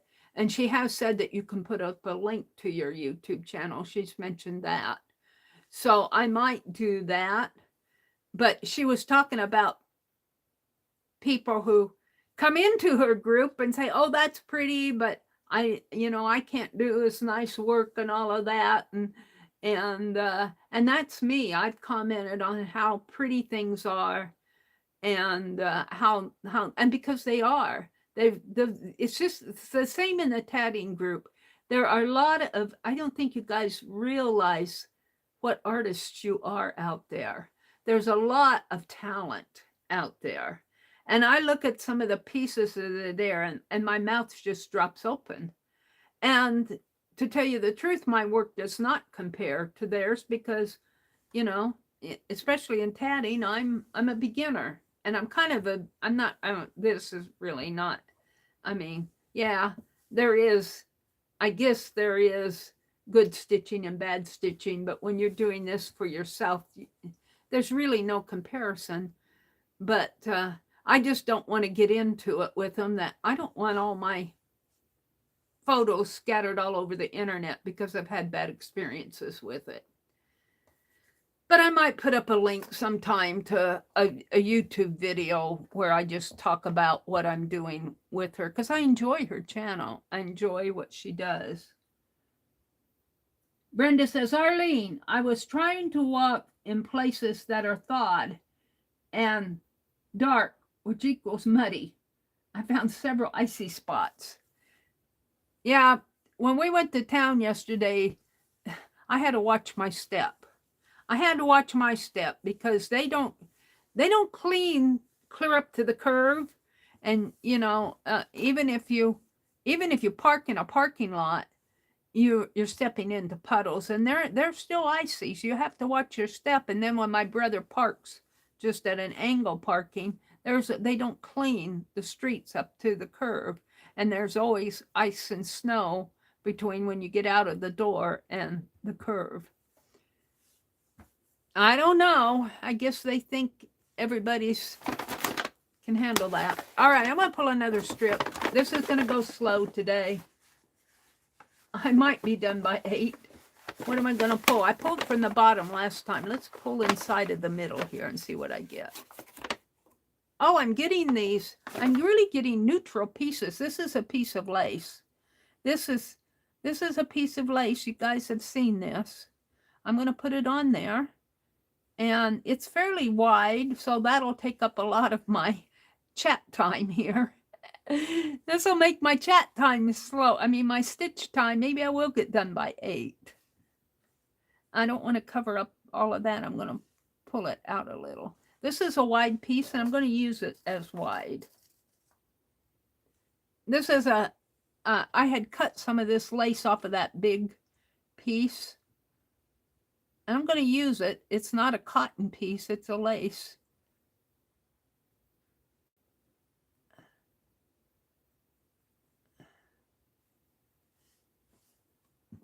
I'm going to dump these little needles here. I can't get them out of this.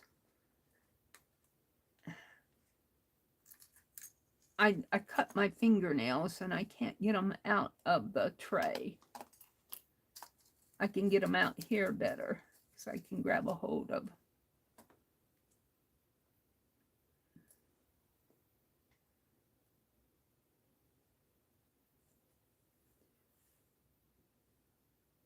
Yeah, Instagram is a pretty good place to put your photos because you have control. You can keep all your photos in one place. I have an Instagram account, but I don't put much out there because truthfully, if you want to see what I'm doing, come to my streams or walk through the replay. All right.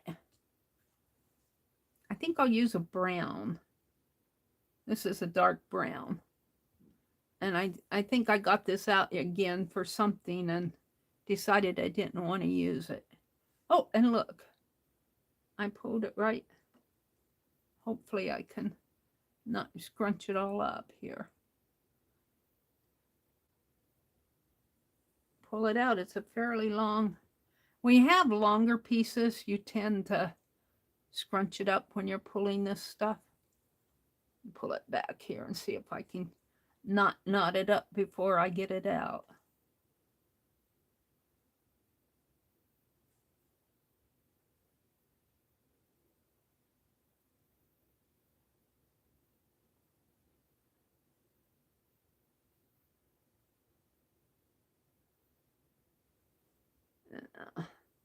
You pull your threads like this because these are twisted together. It's a ply. And when it plies, you know, the thread just normally twists.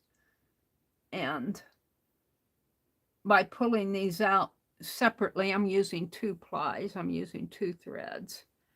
You straighten out the twist. And then I'm going to have to use my needle thread. I'm going slow here. It's called slow stitching for a reason. And hopefully I'll get these even this time. I don't think I paid attention to the other one, to the green one.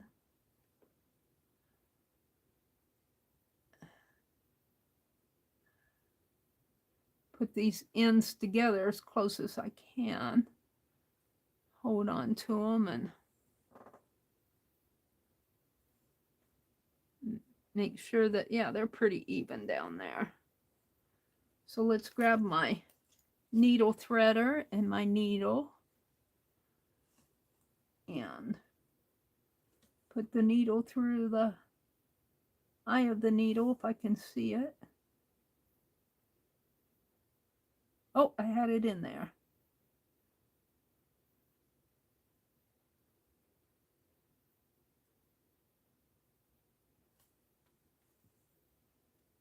That wasn't in. It's something when you can't see where to put the needle threader. But I'm not working close up to my face, so close up to my eyes, so it's kind of hard for me to see. That needle threader has a thin wire on it. And I like those little dental floss. Oh, you can get that in there. Brace whatever threaders or whatever they are. I like those, but boy, they're hard to keep track of. Well, why aren't I getting that threaded? It's got a big hole. Come on, get in there. Right through it there. Oops, hold on. I got it. That's about how I work too. All right, I need to pull it through the needle, pull on the wire, and put that back on the lid. And straighten this out, and I'm going to put the little knot up here.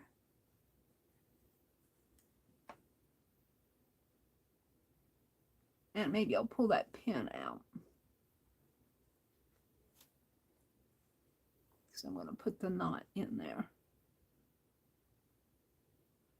And this will take up a good inch. I think her strips were all smaller, but this is what I have.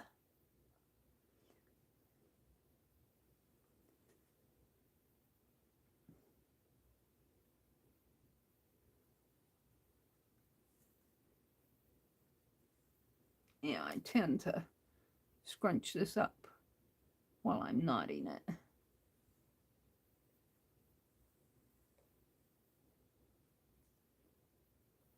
Come on, Meri.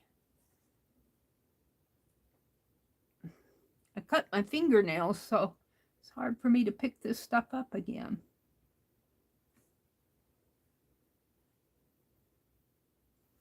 All right. Now I might do 2 running stitches on this because this is a pretty wide piece. And since I'm closer to the scallops, I'm going to, and maybe I'll follow the scallops, curve them just for the fun of it here. Let's do that. Get on the front and my pin's out of the way here. Just kind of follow the edge here. Might be kind of fun to do.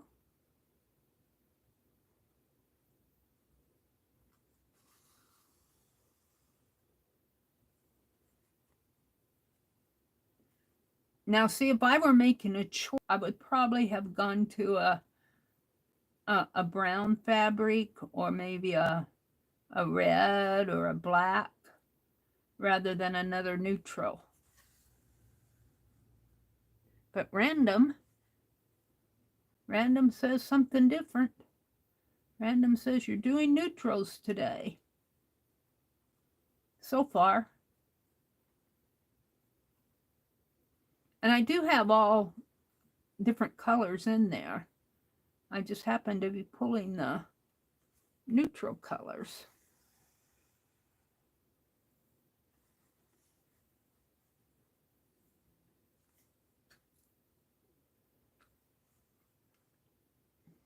She had asked on her, in her group, and I thought of Becky when she asked it. She said, I'd like to know, I'm curious to know how many people have done my biscornu. A biscornu is a type of pin cushion. I would do it, but I have so much on my desk. I just have too much. I cannot start. I'm doing the scroll and the journals, and I've got other things I'm doing. I'm doing my doodle deck, and I want to do more on my YouTube channel. I'm participating. I participated in the Streamathon, and I want to participate in Raul's February the 7th is his, and Jasper Jasper and Raul are having a zine collab, kind of like a little streamathon. It's a zine hop, premiere video hop, and it's for Valentine's Day. Now I'm going to take a pretty long stitch here to go to the bottom of this, and it looks like I might have to hold on to that. Let's pin that down there. I'll have to trim a little of this lace off of here. But I'm going to take a pretty long stitch to get down there because it will all show on all the back will be stitched down. See, I've got a pretty long stitch there. But I tried to follow the curve here, and now here I'm just going to go straight.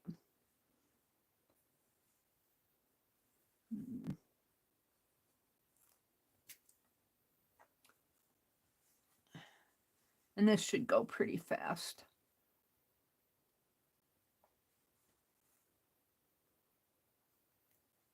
Yeah, most of these threads that I'm using, these orts I had got them out, well, probably when I was working on Becky's, because I'm starting to stitch on Becky's. And I think I started, instead of that blue that I used around that circle, I started with a brown, and I decided that I wanted the blue instead. The blue is a little bit brighter color.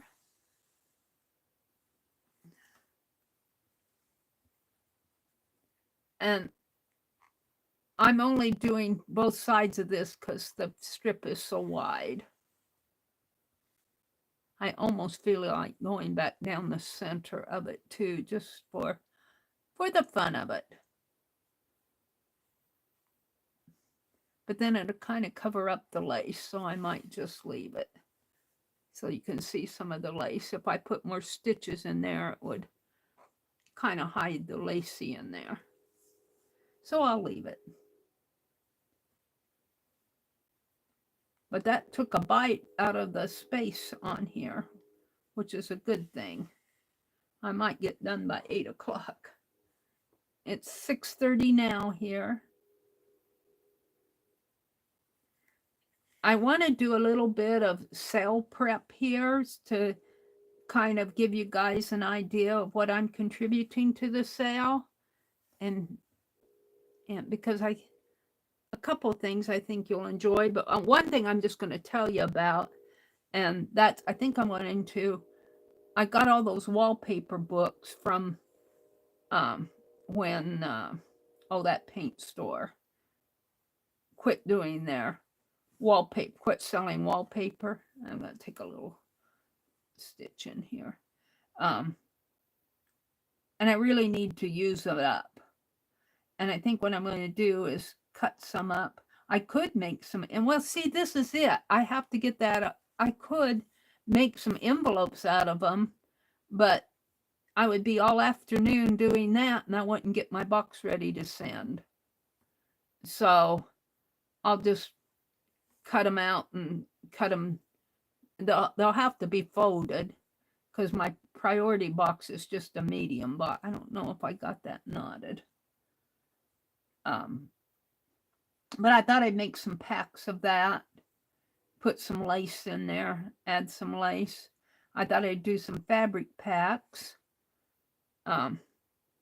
just a couple. I found some more. I was at that quilt store yesterday. You know, that watch fabric that I have? I found some more. It was on sale. That watch fabric was nice fabric, $12 a yard fabric. And it was on sale for $6. So I had her cut it in two half-yard pieces, and I'm going to contribute those. And I was going to contribute. Should I use this on the next one? I think I will, because it's already threaded, and I have enough. I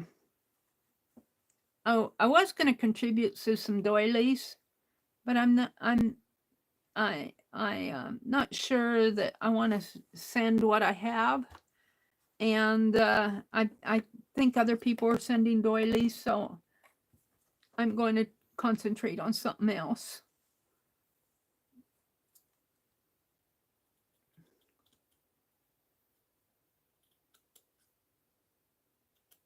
And that'll go in my little bag of pieces. I'm going to put it in there for now. So there's that piece. Oh, let's trim this off up here too.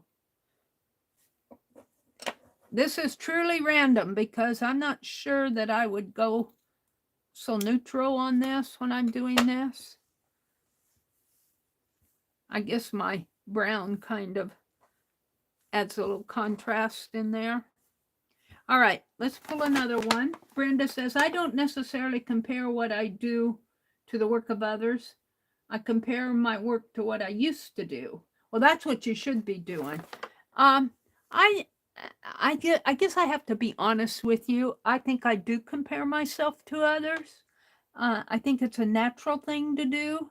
I'm not saying it's a good thing to do. I think it's natural for us to say, oh, they're a better artist than me, or they're doing a better job. But here again, just realize that, especially with stitching and quilting, a lot of these ladies in this group are quilters, and they've quilted for years. Their running stitches would be small and straight, not wonky. And when my first woven fabric, I was looking at everybody's, and they had nice even pieces and nice pieces there, and mine were all wonky because I ripped them, and some of them were, definitely slapdash. I don't have any trouble accomplishing slapdash in my world. All right, let's do another. But I think it's a truth that I compare myself to others. I mean, why not just say I do it? I try not to let it bother me, but all right, here's, oh, look, it's another neutral. I'm pulling out neutral pieces. Oh, well, now this is a piece of Tim Holtz inspired. I don't think it's Tim Holtz fabric, but this has text numbers on it. So I'm liking this piece. And we might be able to use it twice, once up here and once down there when we get down there. So I'm going to be a little conservative with how, but now I got these scallops here. Let's see if I can pin this underneath of the scallops, or look like it's underneath of the scallops.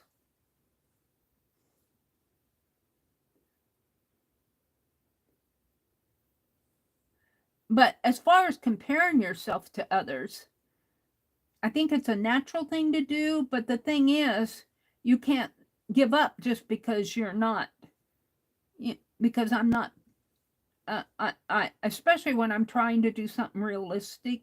I know that there are a lot better artists out there than me, but that doesn't mean that I should quit. So I think there's where you have to be careful about comparing yourself to others. I'm not going to get the scallops showing. I actually think I'm going to put this over here. I'll put another piece there because I want this all to show. And my thread is here, and I snipped it, so. Oh, I think I hear a train.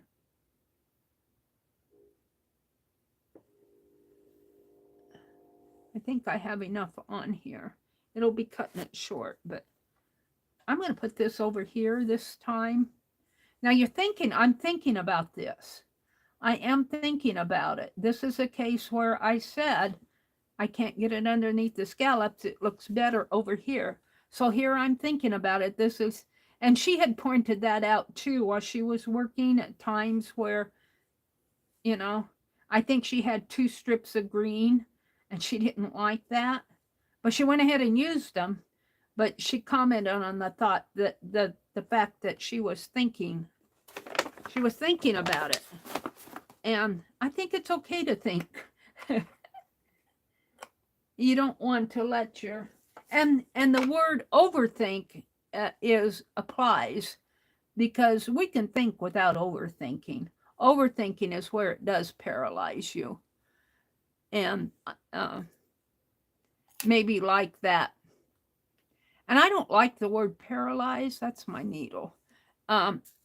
Sometimes where it's good to set it down and walk away, especially if you're frustrated or you can't solve the issue. Like with my December daily, I wouldn't say I'm frustrated with it, but I haven't found the answer yet to solve my issue with that journal, with the wobble of it. I love the Midori style. I love that.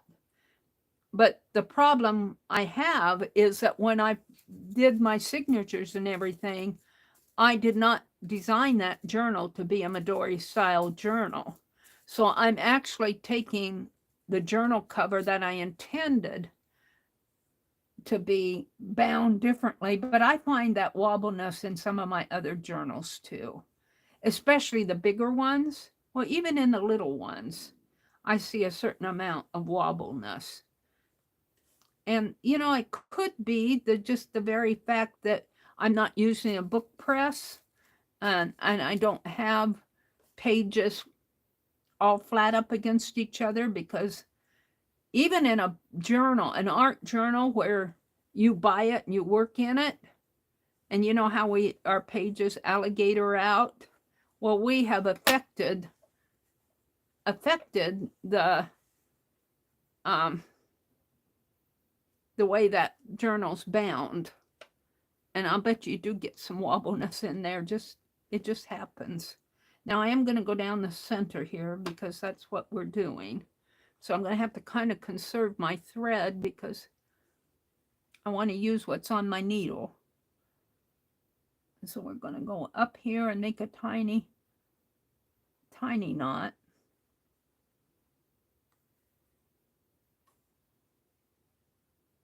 And I'm going to kind of hold on to that thread so it doesn't slip through. I'm going to put it underneath my thumb.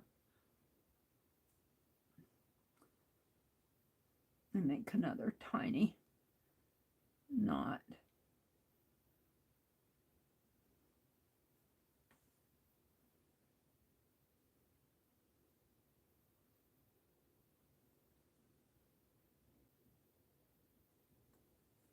Now, there have been times, and you guys probably can recall, where I'll be working on something and it's a mess. And I'll paint over it. I'll paint completely over it. All right, let's just stitch down. This one should go fairly fast. Now, see, I'm thinking, but look, I don't like those corners, but I'm going to leave them. I got little corner triangles down at that side. I'd have them here too, but I'm going to bring this one clear out. So let's get at it. To it, Mary. Now this is kind of a neutral piece, but it has that text print in there. I really like that on here. And what will happen is I'll probably get all these neutrals and then I'll start pulling some non-neutrals, some darks or blues or bright reds or something. But whatever I pull, I'm going to use. Whatever I pull. That's the randomness of it. And I enjoy doing this. I've enjoyed all her pages so far. I like doing what she does. Oh, what did I do here? Did I put the knot? I got it knotted on the front. I don't want it knotted on the front. I just didn't pull it all the way through. Let me pull it. There. I like learning from her. A lot of the pieces that I've seen on her page, they do different things. But you know, these ladies have probably stitched for years. And I'll tell you, there's some beautiful work going on out there. There's some beautiful work. Some really creative pieces out there. But I'm just kind of following her example because I'm learning. I'm learning from her. And this is kind of me, like if you would buy a book and follow along on the exercises in the book. That's how I feel this is. I feel like these are her exercises and I'm learning from doing them. I'm kind of following, there's a line, a column line here. I'm trying to follow that column line. Got a little off of it there. Boy, I could have stayed longer in that quilt store. It was 5 o'clock.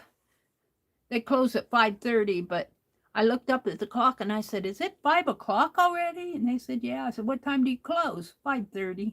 They weren't concerned.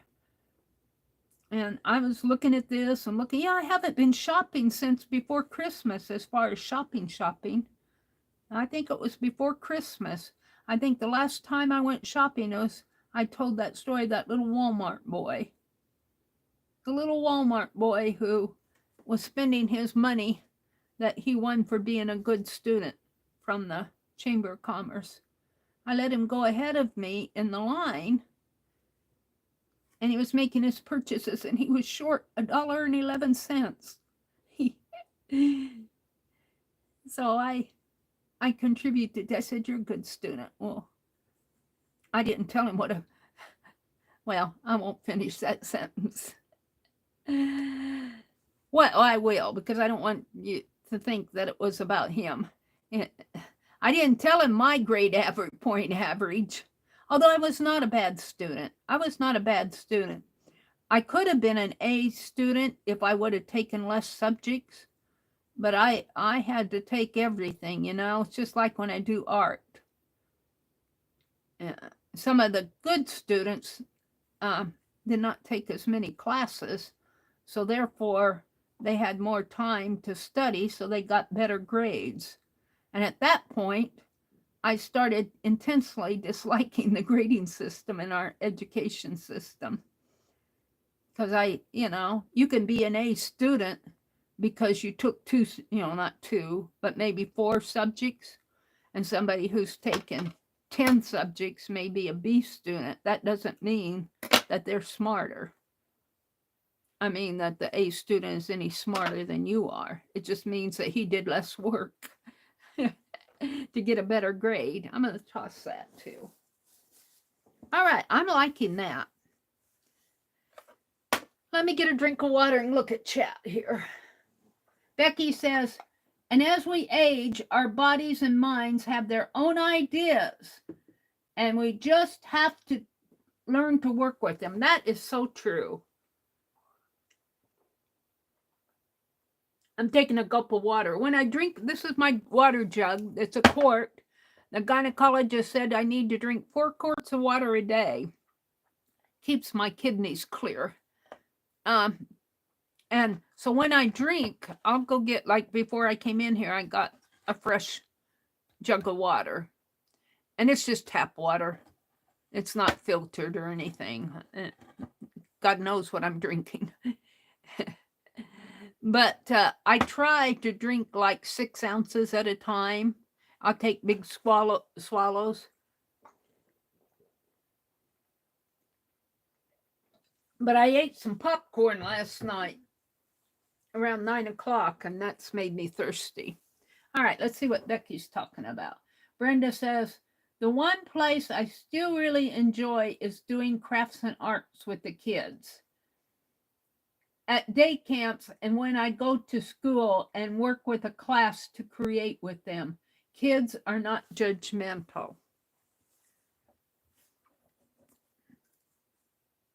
Yeah. Oh, to be a kid again, huh? Let's see, how do I want to cut this? Because it's almost like an arrow. Let's cut it this way.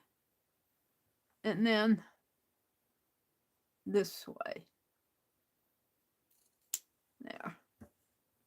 And I'm putting my little snippets in here, and I'll sort them out and put them in my little fabric, because I have a bag of little pieces like that I'm saving. Makes me think of Janet Nash. What else is going on there? Becky said, I am just finding that the older I get, the more willing I am to let go of things and people that don't add joy to my life. I'm tired of carrying the past in my heart. I don't live there anymore. I love when you say that, Becky. And I have to keep reminding myself. Then I dream about the past. You dream about old people that I knew 10 years ago, situations. But Becky's right. We don't live in the past anymore, and we don't live in the future. And but be careful about letting people go, because I don't think people, just it's my own experience. I don't think they realize sometimes how their actions affect you. They may be saying something completely innocent, which is a truth for them, but it really scratched on you. And I've learned that from my own experience. Just here, even in the last day or so, I just have to say that person, and I've said it to myself, that person who I basically disagreed with, who said something that, and we can hold this stuff in our hearts and say, I'm not going to be around them anymore, because I suppose if they continually grate on you or something, but 1 or 2 things, it's what they're going through at the time. And but if you're completely at odds with each other, like my younger brother and I happen to be, most of the time my younger brother and I are at odds with what we think, and we have to let each other have their own space, and Becky's right. let that person have their space and she take hers, but realize that that other person, you know, they're going through something that too. So Meri's on her soapbox so much today. That happens when you're stitching. Let's pull out another fabric and see what I get. I'm close up here, but see, I can't see what I'm pulling. I'm not looking in the bag. Here, I'll hold it more over here so you guys can. I'm going to pull up toward the front because I've been pulling in the middle and toward the back. I'm going to pull toward the front here. What do I get? Oh, it's another neutral. Look, I'm pulling all these neutrals. I have, here, I'll let you guys look. See, I have colors in there. I just happen to be pulling neutrals. It's a neutral day today. This is kind of the same as my background fabric. It's probably off of the same piece. Huh. Well, I'm only going to use a piece of it down here. This will be good for right in here. We're just going to use it there and we're going to snip off the rest of it. It is what it is. Maybe I'll use, I've got this tatting fabric. Maybe I'll use this red on it just to give it a little bit of color. If I can get the red out of there. I just wrap all this as I pull it off, I wrap it on here. I don't know if I can get it unwrapped here. Hold it. Let's see. Or I might just get out some embroidery floss rather than fight with that. Let's just get out a piece of red just to get some color on here. See, I'm thinking, how can I solve the problem of it being so neutral?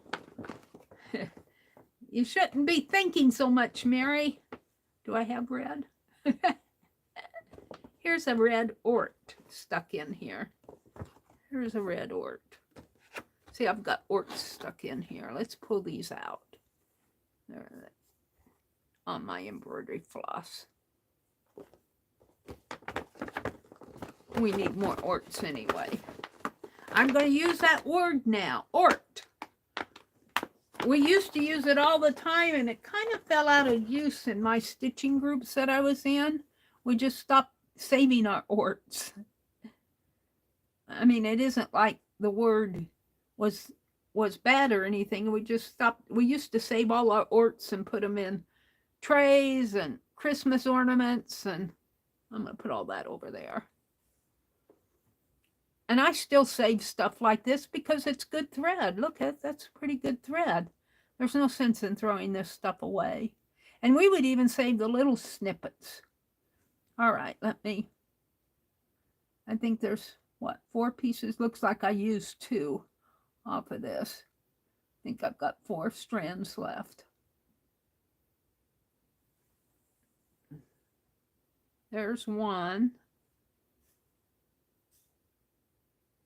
And there's 1. And we'll put that other one over here.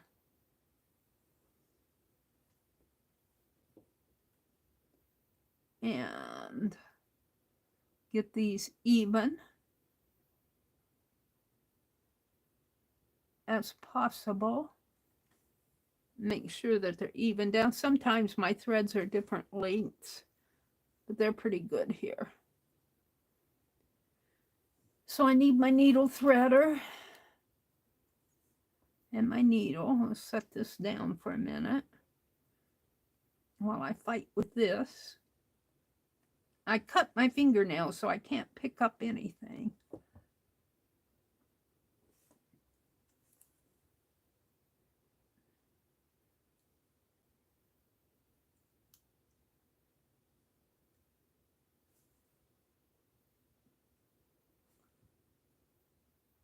Yeah, I put some liquid on it.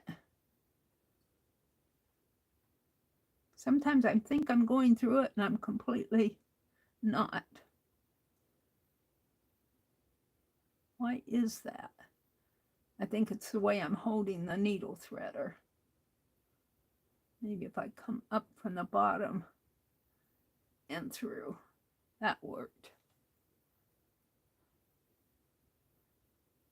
and then I pulled it right out again.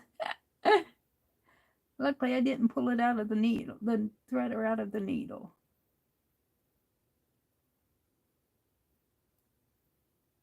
Huh. Let me come up from the bottom. That wire is so thin sometimes you can't see where you're going. I think I got it. Oh, get in there.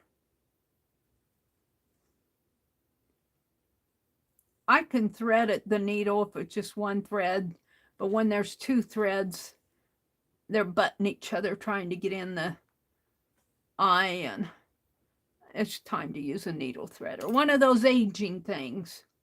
One of those aging things. Okay. So, yeah, I thought about this.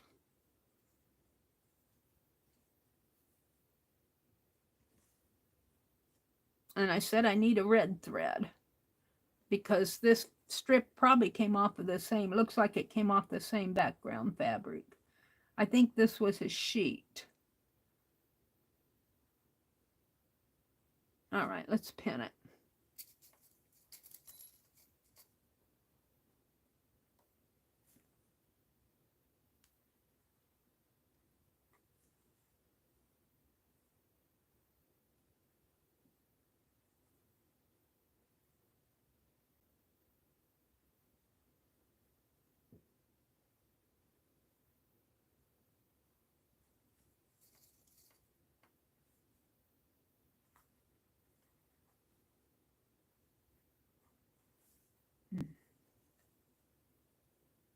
In this case, I'm going to, because that's going to hang off and bother me while I'm stitching, I'm going to clip it now.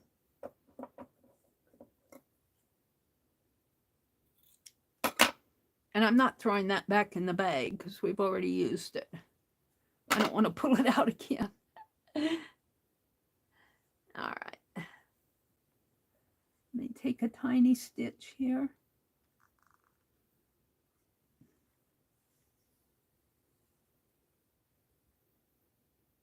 And I'll probably use this thread on the next strip too because it's a pretty long thread.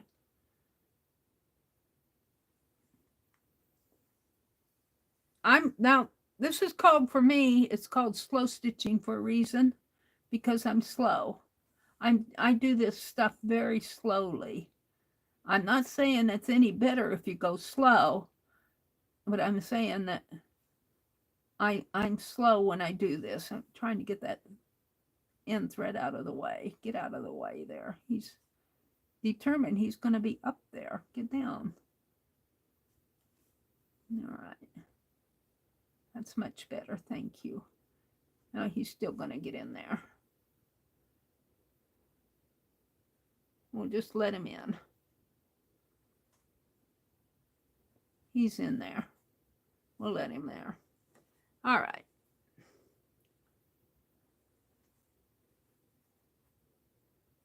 And I don't need this one anymore. And I'll just, I do want to get my stitch up in here.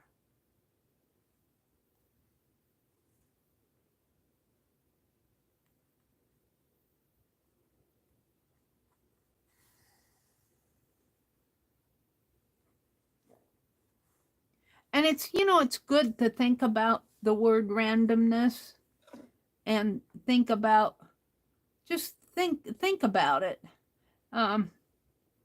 Because I don't think I do things at a completely whimsical, I'm not a whimsical person. I sometimes have trouble at whimsy. Sometimes I don't. I've done whimsy before and actually done a pretty good job of it. But most of the time, I'm not whimsical. It's just not my style. I'm not saying it's a bad style. It's just not where I'm at. Whimsical can be very popular. It can actually be pretty good art.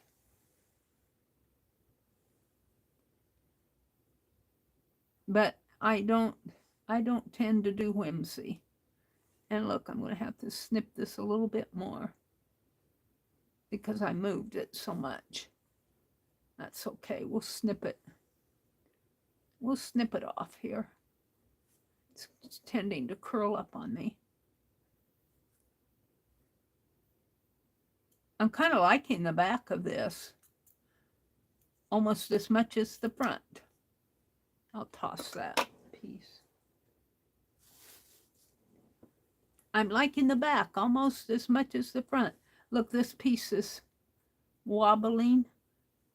I don't know if I want to come back and tack that down, because I didn't get clear out to the end there with my needle. I might come back in after I'm done and tack that down. All right, so we're going to go to another piece, and we're going to do this. We're getting pretty down to the end. Let me pull another piece here. Uh-oh. I'm going to have to hold it like this because I can see in my... When I hold it up so you guys can see it, I can see it too in my camera. So I'm going to hold it slanted this way. So you can't see it, and neither can I. And I'm pulling. Oh, look, I got a piece of text. Oh, perfect. Perfect. It's a neutral too. Now I can't help it. I have to think. I like this side better. It's got the big E and Meridel R-I-C-H on it. Let's see, but I want to move it clear down, and I have a little corner here. And did I put one of those, you know, one of those fabric pieces in here that I snipped off? I put the lace in there. Let's see what I have in here. I thought I put, I guess just the lace piece that I put in there. I thought I put in something else. It's hard to find. I don't want to use the lace. But maybe as I'm working along, I'll find another little piece that will go in there. I like this. I'm going to try to use that E. Pull it down a little. I want it to fill the whole space though. Right in like that. And I'm trying to fill that little corner. Maybe with another piece that I clip off. It just seems like I'm reaching for neutrals today. There are no bolds in here so far. The other side will probably be bolds.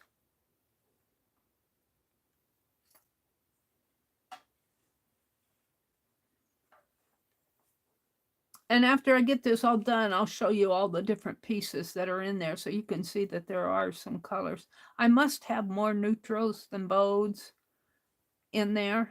That's probably why I'm pulling so many. I didn't pay. Now that's random because I didn't sit and think what was going in there. I just tossed what I had. But that red thread going through there will look nice. I'm going to leave it like, and I am going to snip it here because it's too long to fool with while I'm stitching.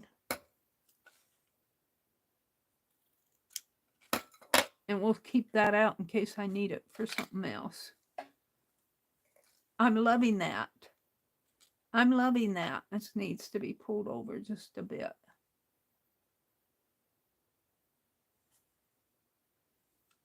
All right. Where's my needle? Is it way down at the other end?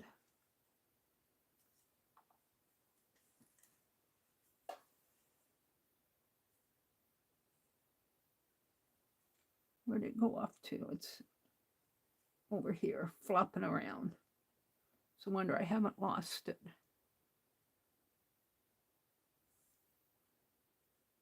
It's down on this end, which is okay. We'll do this end first. I don't have to go very far. But I am going to float my needle down a little between the fabrics to get it centered like I want it. Like that. I know I thought about that. All right.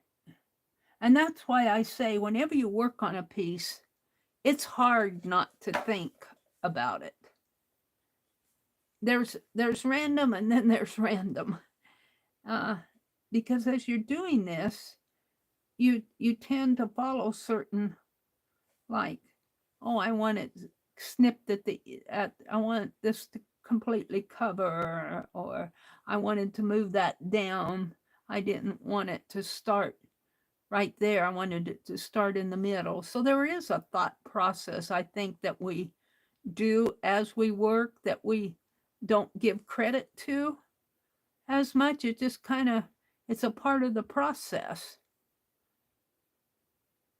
And that's why I say sometimes trying to not overthink or not think about it, you're kind of thinking about it anyway.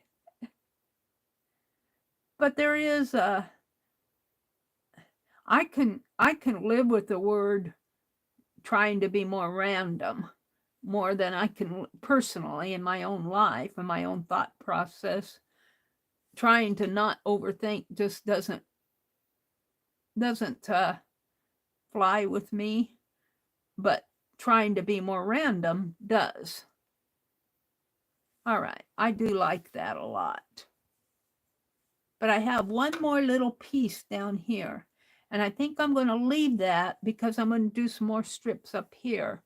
And I got these corners here, and I think I'll fill out these corners maybe with some snips. So I think I'm done with this side, and we're going to tie off my thread here. And I'm going to pull another piece, and we'll see what we get. We may not get neutral. I've been getting a lot of neutrals, and I like to go under my threads here. I kind of weave it under a couple of them. They're pretty long stitches, but still. When I did that circle on page 2, when we did Lark and Light, I stitched it, and then on the back, I wove my thread around all of the stitches. All right, I'm going to put my needle up here because we're going to do this piece now. It looks like, now this was completely random, but it looks like all of these pieces fall, and then it looks like we skipped a spot in here because this fabric is the same as this. It's from the same piece of cloth. It was a torn piece from it. I think this was a tablecloth. It's not a sheet. It's more like a tablecloth. All right, what's going on out there? Mina says, the rain has been a blessing, both because the desert needs it and because the clouds kept the nighttime temperatures in the 40s for the most part. Becky says, mud season. I remember that from my first 10 years of life in upstate New York. Arlene says, back when I was healthier, muddier meant gatherings of off-road group to get our trucks messy until dusk, then bonfire and food. 18 years, Becky says. I'm just reading what they're talking about. Brenda says, when I lived in Texas and had been an extra dry, I'd go up in the rain and could sometimes hear the land sigh in relief, like, rain. My dad said it was just air displacing pockets in the ground. I heard a sigh. That's an interesting statement, Brenda. Excuse me. Kind of nature reacting to getting a refreshing rain. I had to have another gulp of water.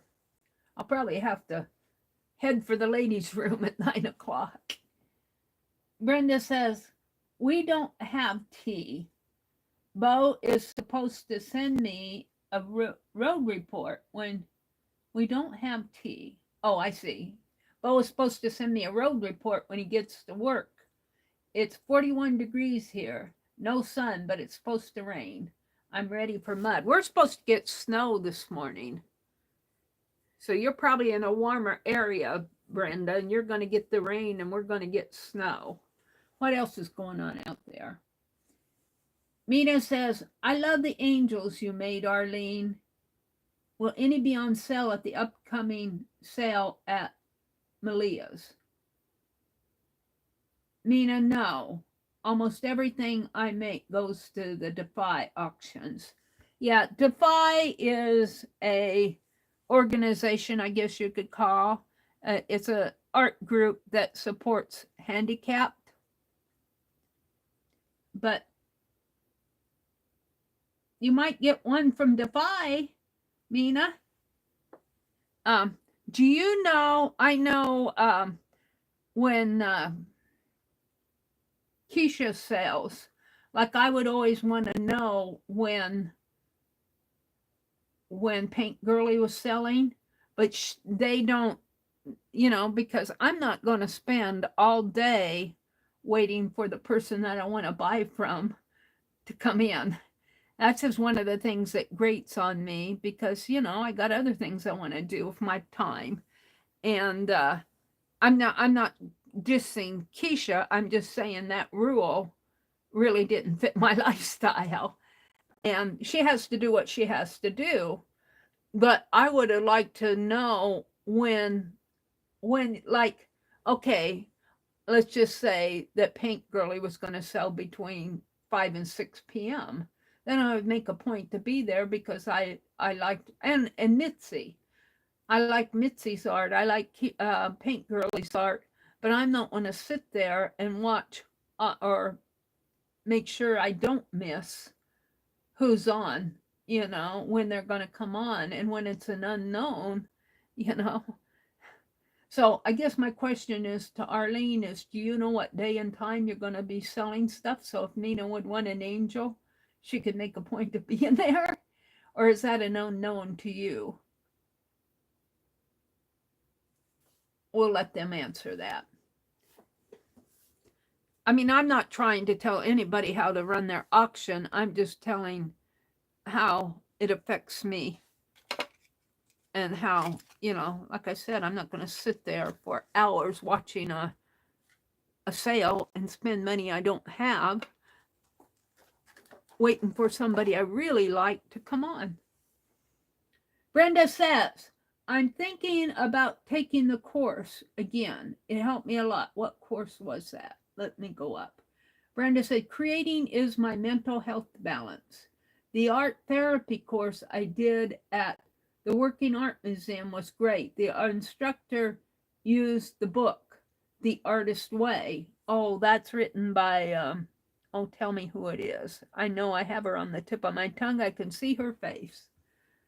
It is about getting unstuck creativity. She writes the morning pages. There's Mary Lou Auntie Loopy.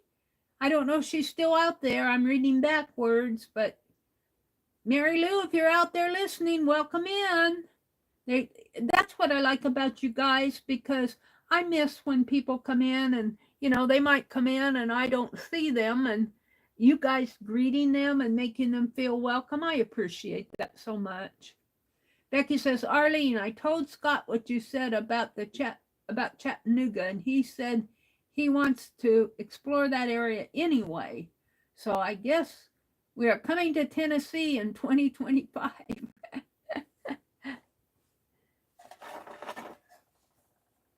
All right, we'll leave that up to Becky and Scott.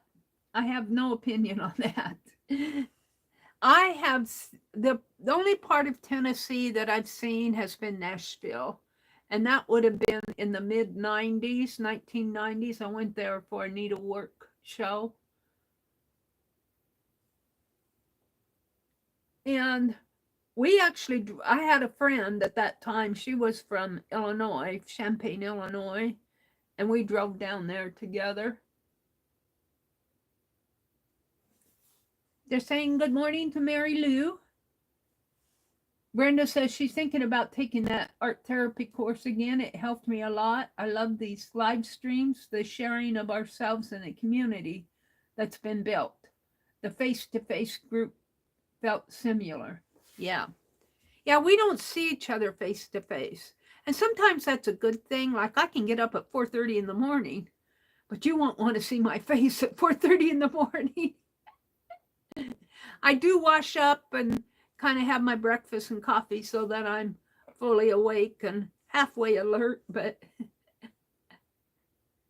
yeah, I do get dressed. All right, let's pull another strip.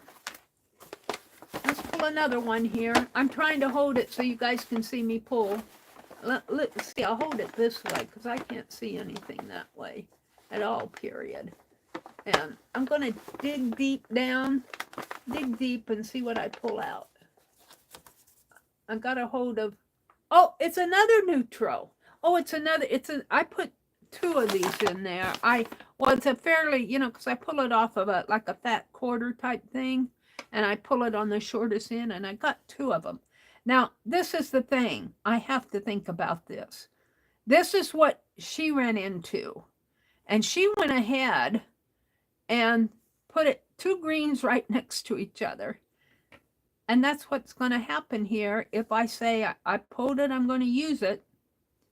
I'm going to have these two right next to each other. Shall we do it just because that's the rule?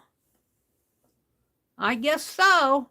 Can't violate. She said you're on your honor system. We don't want to prove Mary doesn't have any honor. Although I have kind of switched off some things. And this little strip down here, I'm going to put down here. Yep, we're going to do it just like that. We'll just go. Let me pin it. I'm on the honor system. I'm thankful that it's neutral. I don't know if I can keep pulling neutrals. That's the thing. We might have all these neutrals and a couple of darks or reds or, heaven forbid, pinks and purples. That's what I'll get it now that I've said it. I'm going to use what I pull, though. That's the rule. I'm trying to stick to the rule, which is hard for me to do. Stick to those rules and not what I think on my piece. All right, I'm going to clip this off because it's going to get in my way, but I don't want to clip my thread. Get my thread out of the way. No, you aren't going to get cut. We'll put you over there. And I'm going to turn it this way to clip it. I like all these stitches on the back. You see where I did the scallop there? And I got a lot of hanging threads here. You can tell the nicer fabrics when you start tearing. The nicer fabrics, the really expensive fabrics, do not have a lot of, they have some, but they don't have a lot of hanging threads when you tear them. All right, I'm just going to clip this. I think I will get this done by 8 o'clock. That leaves me an hour. I want to do some sale prep.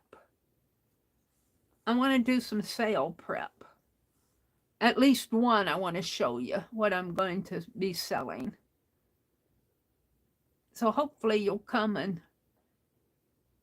I might show you a couple. We'll see. Yeah, a couple. I got a couple things I can show you.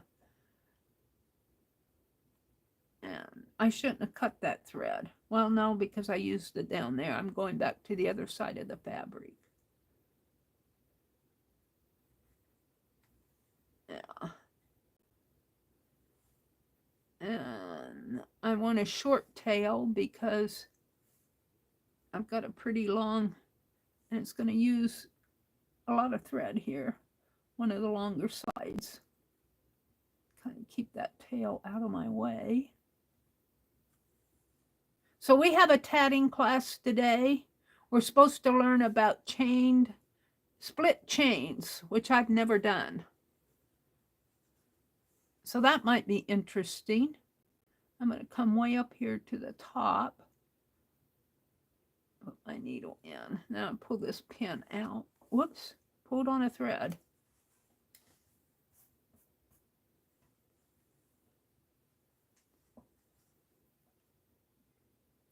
I'll probably have to take a nap.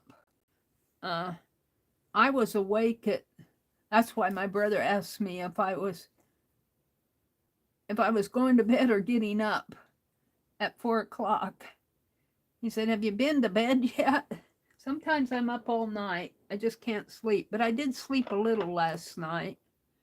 I can't get a hold of my needle.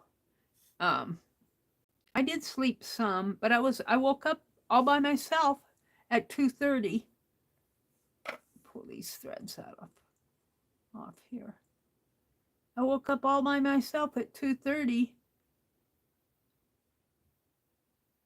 So I had some time to myself before the stream, and I really do appreciating have time to myself.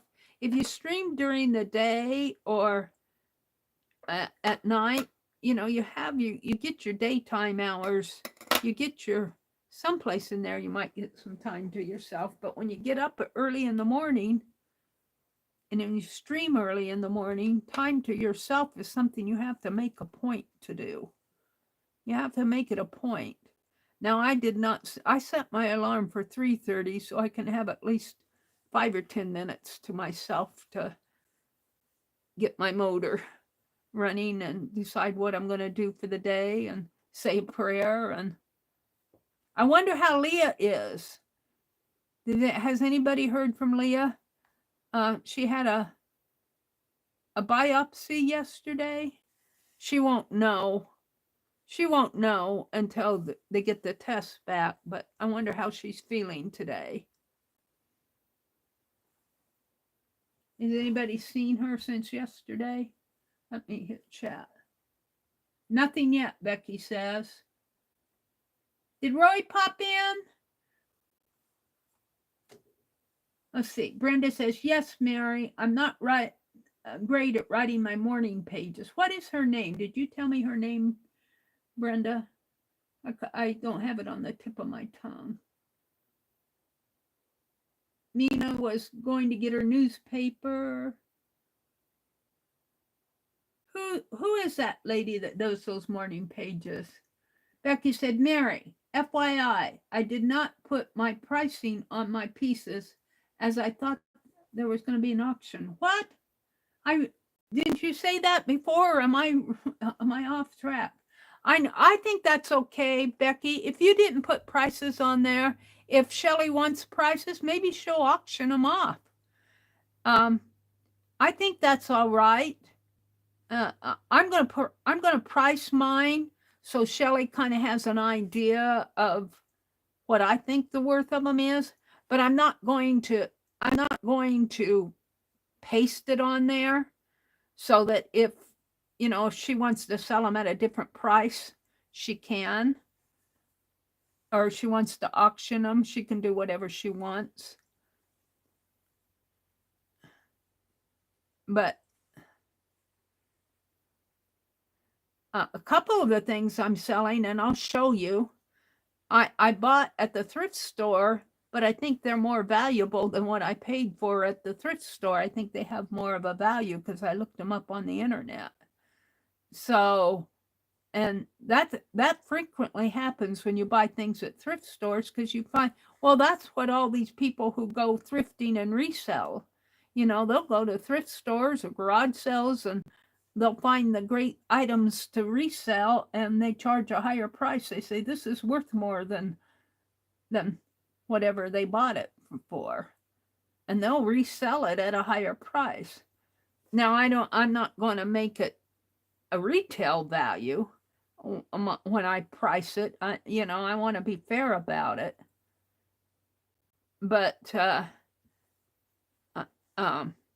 just because I get something at a thrift store, it means that I was there at the right time and place, and I found something that had a little bit of value to it. Not a whole lot. I'm not talking I'm not even talking 50s of dollars.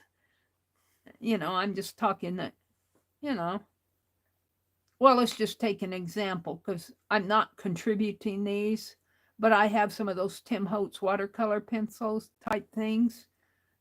And I got them on sale when they first came out. But the retail value of them, I haven't used them very much. I'm going to keep them. I'm not selling them.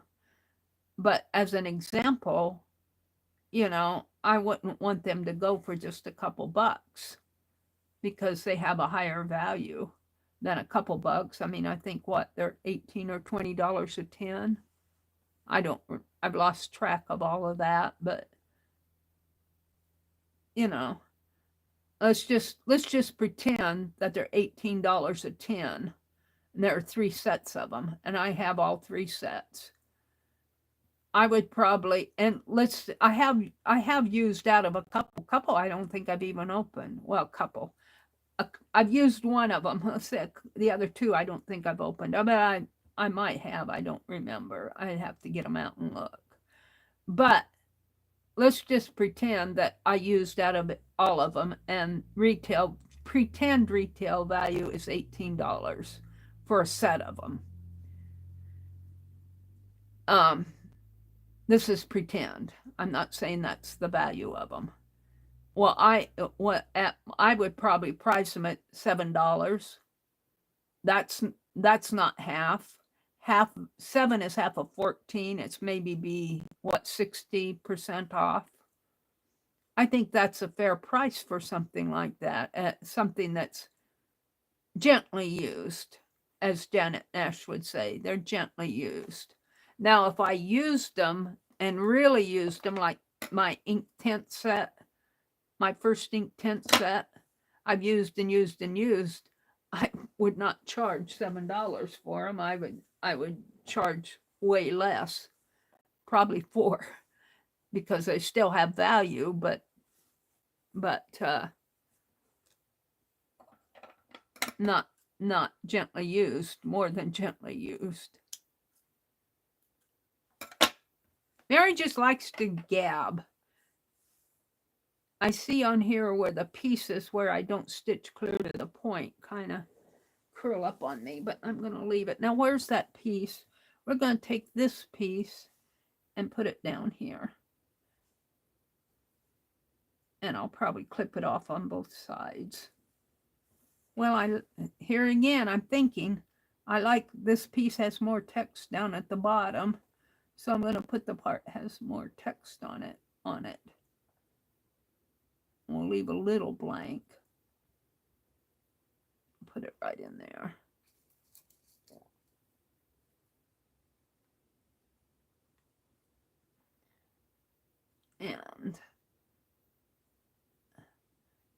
And I'm going to use a different color thread. Let's see what I have. Let's reach in that. Let's see if I got any more. Well, I threw some in here, didn't I? Did I throw them in here? Let's see what I have in here. Thought I threw some of those extra threads in here. Here's some gold. Is that gold?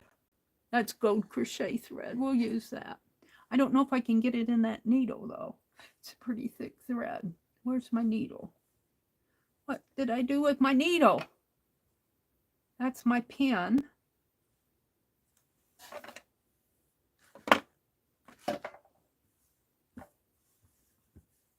Here, I put it here. No, that's a pen. Did I throw my needle in there?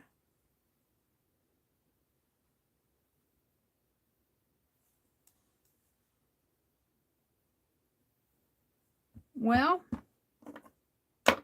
doggone it, I get to talking here, and there you go. Did anybody see where I put my needle? Here it is. It's way over here. I gotta watch that. I don't know if I can get the eye of this. This is a crochet thread. It's a size 10 gold crochet thread. I think I'm going to have to think about it, but I would rather be guilty of thinking about it than be frustrated with it. Let's get another piece of thread. That's used. All of this is crochet thread. This is not good to have out because it doesn't fit the needle. What do I have here? I got some more red. I got black. Let's use this black. Is that crochet thread or embroidery floss? I'll have to see. Hold on. I think it's crochet or embroidery thread. Pull it out here if I can get a hold of it.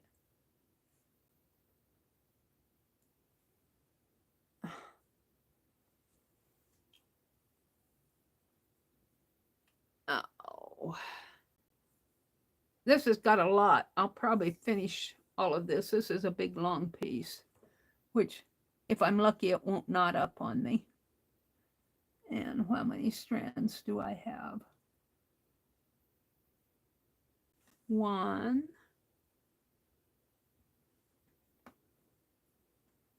And it's called slow stitching for a reason. Because we're slow as turtles when we do this stuff. 2. Probably slower than turtles, because look what happened here. I have to pull this back up so it won't knot. And if I'm lucky, I won't knot it.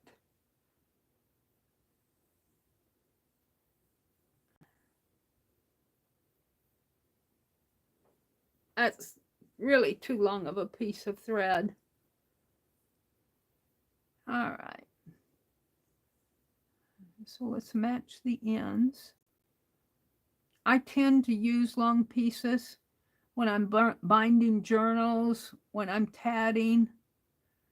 I'll tell you, when I'm tatting, I use really long pieces more than I should. But I hate the thought of having to clip in a place where I don't want to clip, like I'm trying to finish a motif or something. All right, so there's that. Here's my needle. Here's my needle threader. Let's see if I can get this through the eye of the needle.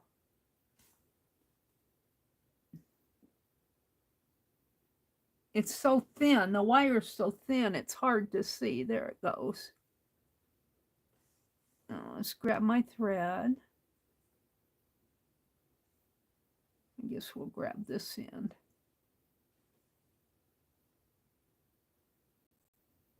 And I'm going to come from the bottom up. I tend to find it better now. Get in there. Hopefully I'm in there. I think no. Come on, Mary.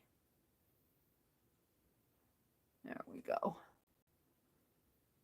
And notice I'm pulling on the wires, not the handle. The handle's just there to hold the wires together for me. All right, we're going to stitch this one little piece down here.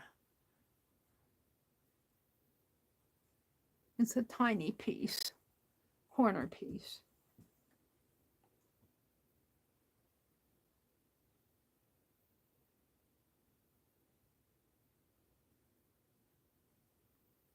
I don't know. This is almost an entire K3N video, isn't it? Stream. I could sit here and do more slow stitching and make it a whole, or I could download it and put it up, but I don't like doing that because it takes so long for those things to process. Once you've downloaded them, you lose the chat. You lose the chat when you download and re-upload. They don't sync up the chat with it.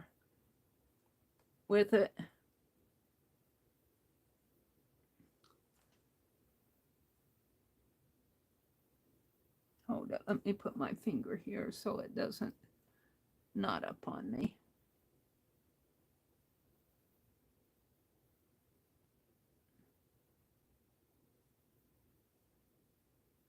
Once I get that knot in there, I'm okay, but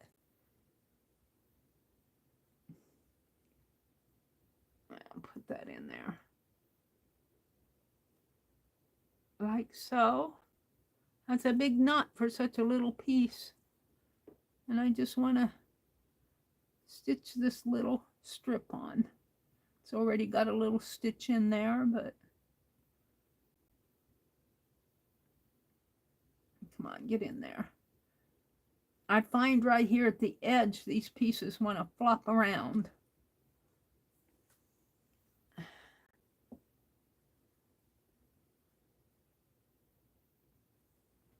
It's called slow stitch for a good reason, because it's slow.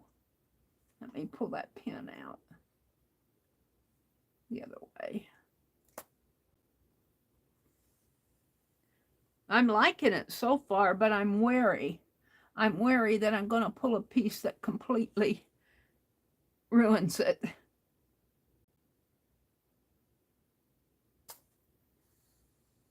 Completely random.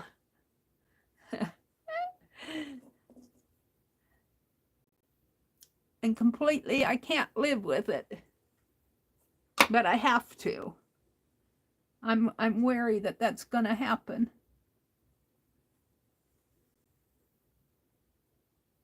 And I'll have to live with it every time I open up my book. What a deal. What a sentence. All right, I think that's pretty well knotted, but I like to, I just have a knot over here. I'm going to bring this stitch over here and hide it underneath this and kind of make it a long stitch in there.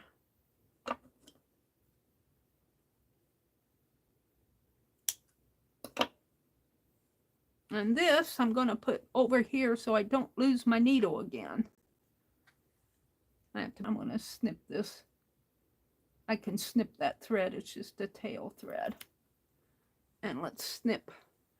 And I think I'll save this little piece. It could go on the stitch row, or who knows, Janet would find a use for this.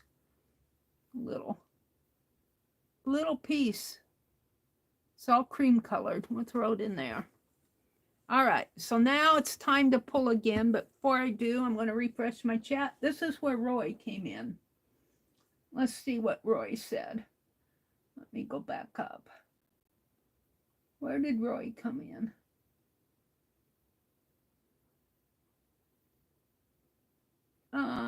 Way up here. This is where, yes, Mary, I'm great at writing my morning pages. The instructor had us making mixed media art journals that we worked on as we talked and listened, expressing it in our work, what was in that week's lesson. Roy said he just got home from the neurologist. I told him that I've turned into my grandfather since my last appointment. He said that it was inevitable. Roy has such a wonderful sense of humor. Oh, that's so funny, Roy.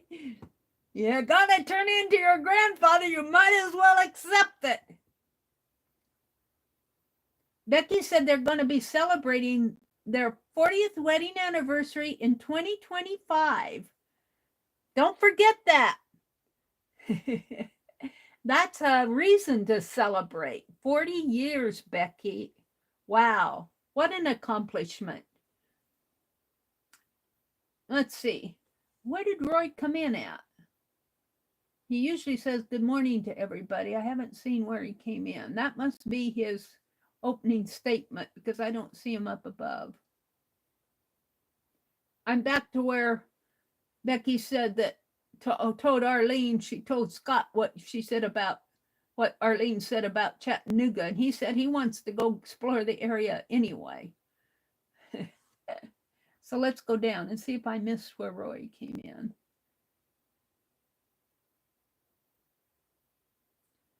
Brenda says she still doesn't have tea. But Bo is supposed to send me a road report when he gets home from work. It's 41. I think I read that one.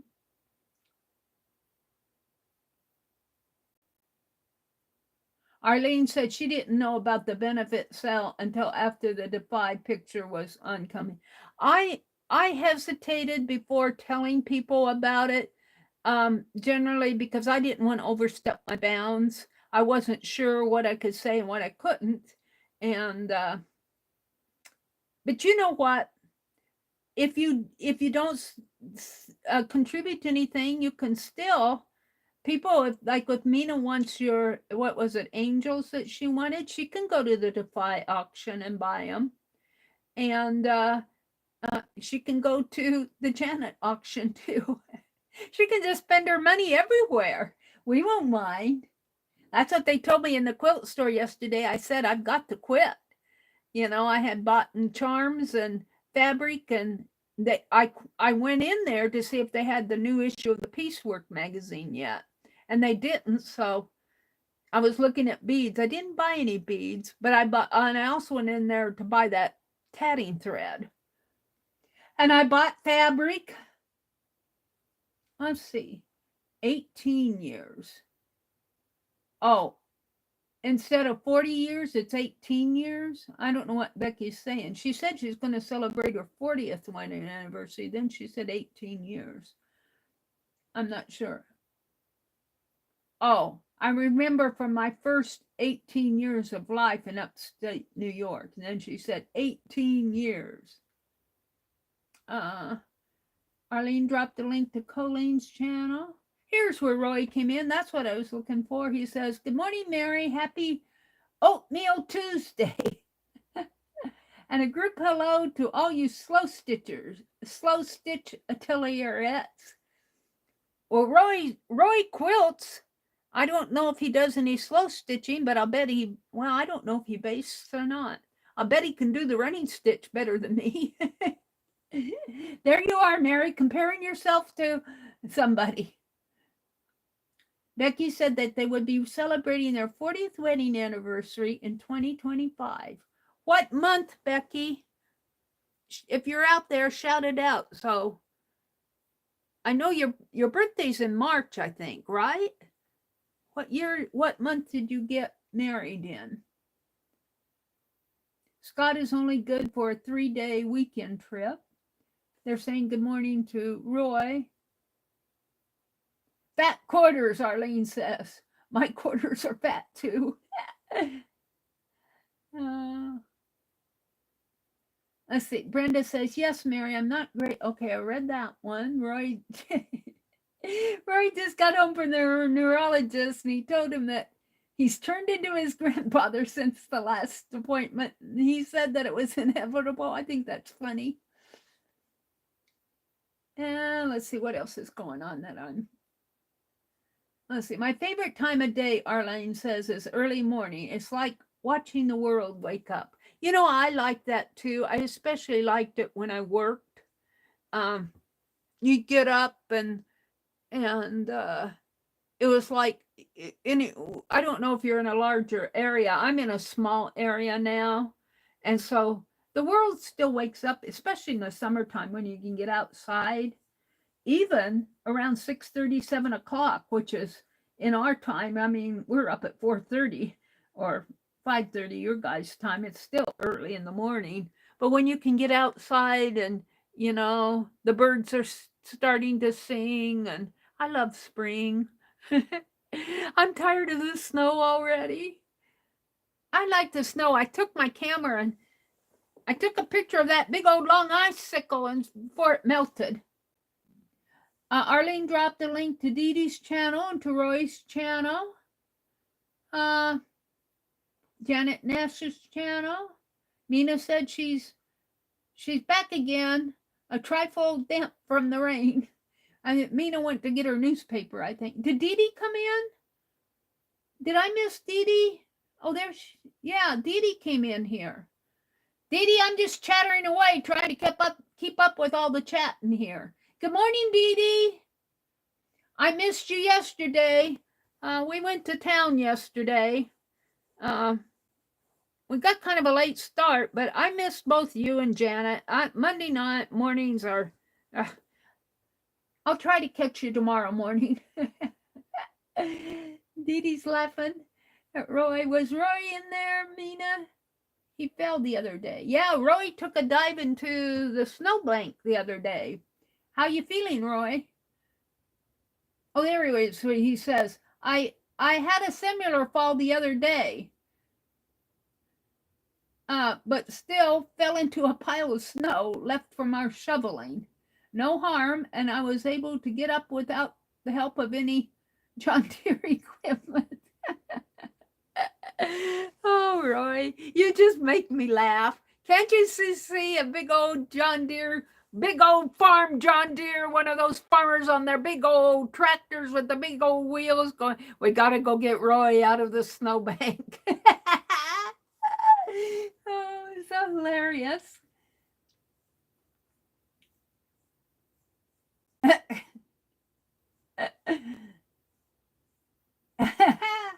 Mina, somebody asked, oh, it was Dee Dee. She said, was Rory in that snowbank? He fell into the snow. Was Rory in there? Mina must have taken she says, only me, Brenda, after I slipped and fell sideways into a bush. But it was a nice bush. No harm done. Oh, take care of yourself, Mina and Roy. And Dee Dee asked if Roy was in that bush because he fell the other day. So hilarious. Mina says, no, Roy, but I did hear some cranky bird chirps. You probably woke him up, Mina. You guys are funny. Brenda says, Mina, I've been careful about that icy mess. I did buy a bag of salt because I just have nightmares about my brother stepping out on the back porch, little cement step, and breaking a hip. And he's pretty careful. He's a lot more sure-footed than I am.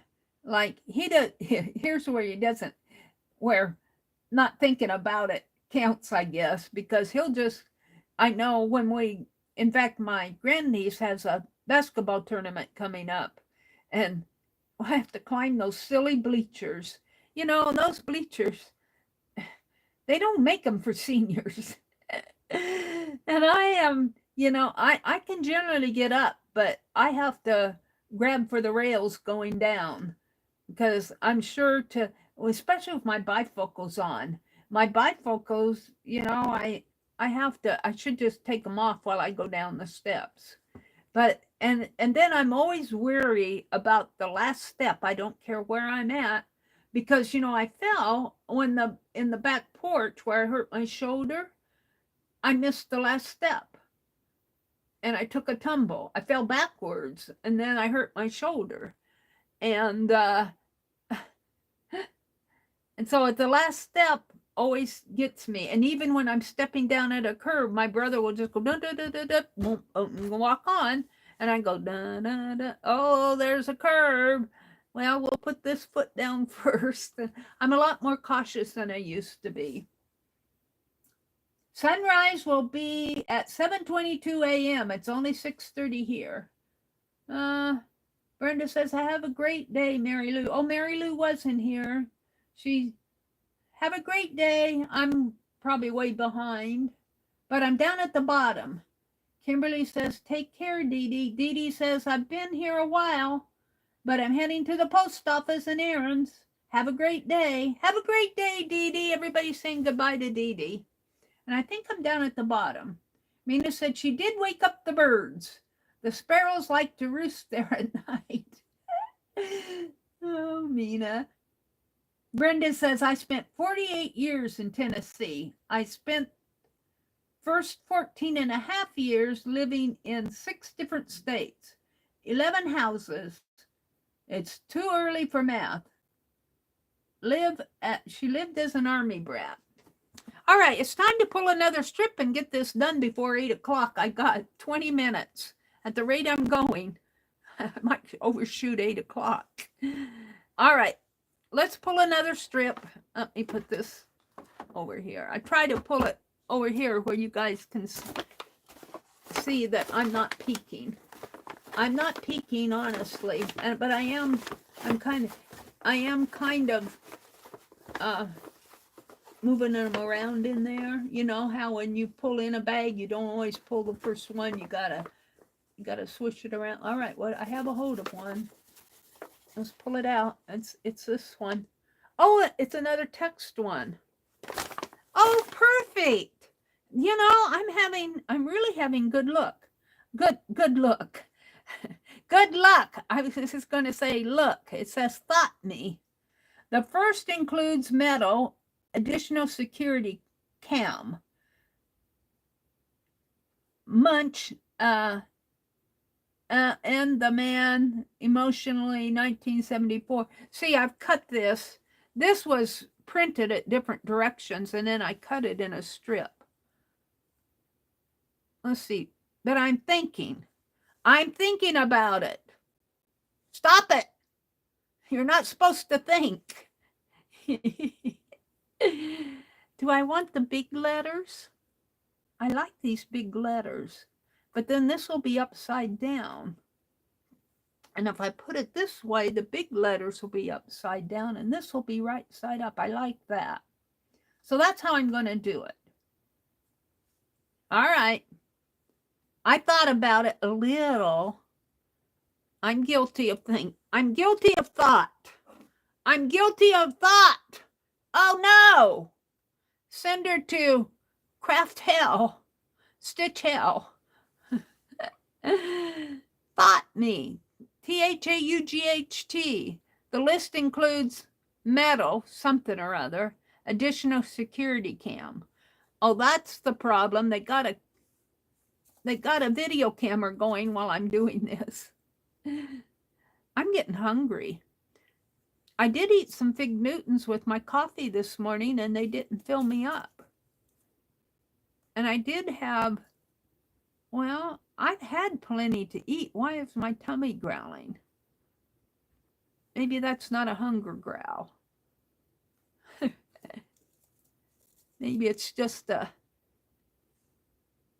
what do I want? I want a salad today. I'm going to make me a fresh salad. I bought lettuce and peppers and I didn't buy any cucumber. What did I buy? I bought an onion. I like onions in my salad. And my aunt, my mom's oldest sister, I'm going to cut this off because it's going to bother me while I'm stitching. My mother's oldest sister, I did not know her, but she was really my favorite aunt because she'd always send us birthday money. But she was nice to me too. I liked her a lot. She was a nice lady. And I'm going to throw that little piece away. That one goes in there.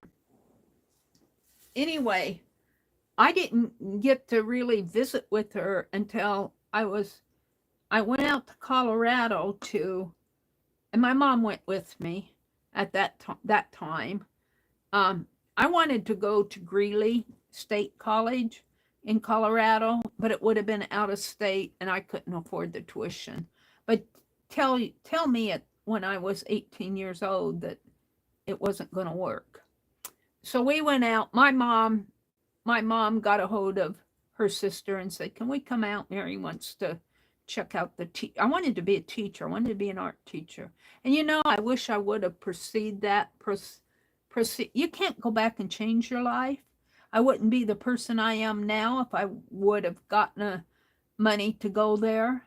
But that was what I wanted to do back when I was 18 years old. I wanted to be an art teacher. And I still wanted to be an art teacher at the university, but I think I would have had more success at a smaller school. Greeley was it's not a university, but it wasn't a tiny school either at that time. It's still a fair-sized school. And they were known for having a good teacher's college. And that's where I wanted to go. And so my mom called my aunt and made arrangements for us to stay with her. And she took us to Greeley. And I visited the college, but I never went because I didn't have the money to pay the out-of-state tuition. How sad was that? I might have been a good art teacher. I may not have either because I'm so opinionated. Sometimes, like Becky said, you just have to let things roll off your back. You have to let it roll off your back and move on. And I wouldn't say that I'm the best at that even now, but I'm learning. And I knotted this up. Let's see if I can. I knotted it good here. Uh-oh. I tried to pull it through too fast. Can I get it undone? I think if I unthread my needle, I can, but I might be able to do it without unthreading it. You need to get your, it's tangled right in there. And it's black thread, so it's going to be hard to see. I'm going to pull my thread out. I'll have to rethread my needle. See if I can pull it out here.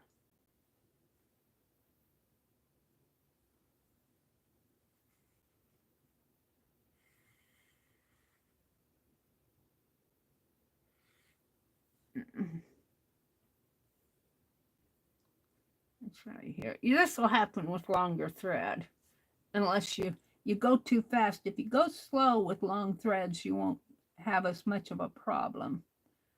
But if you go fast, you're pulling on that thread and it's doing its thing. I need to get my needle right in there. It's doing its thing with the bopping around, and I might have to snip it off here. Hold on. And it's just tangled up on itself, and that's what causes a knot. So if I can't get my needle in there and pull on it.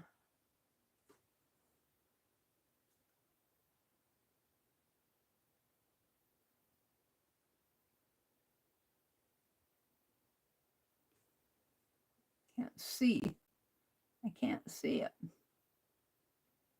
Got to get in between both loops.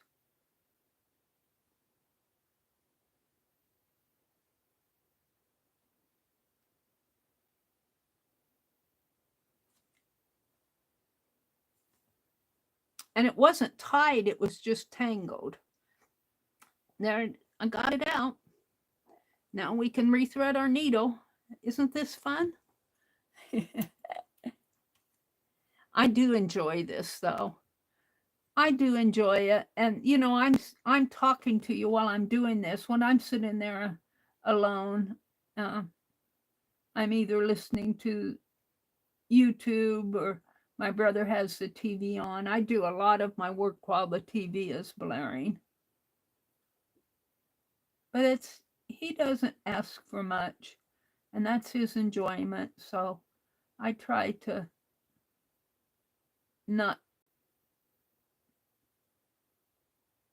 get too upset at his time. Well, it's not. I think what happens is this little wire, after you put it through the needle, it still kind of closes up.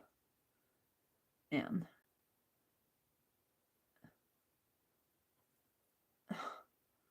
I'm not getting it through not even getting it through the needle holder. Hold on. May come from the bottom. I seem to have better luck. Did I get it? No. How come I can't thread the needle threader? It looks like it goes through, but it doesn't. Huh. Maybe my needle threader is broken. It feels like it goes through.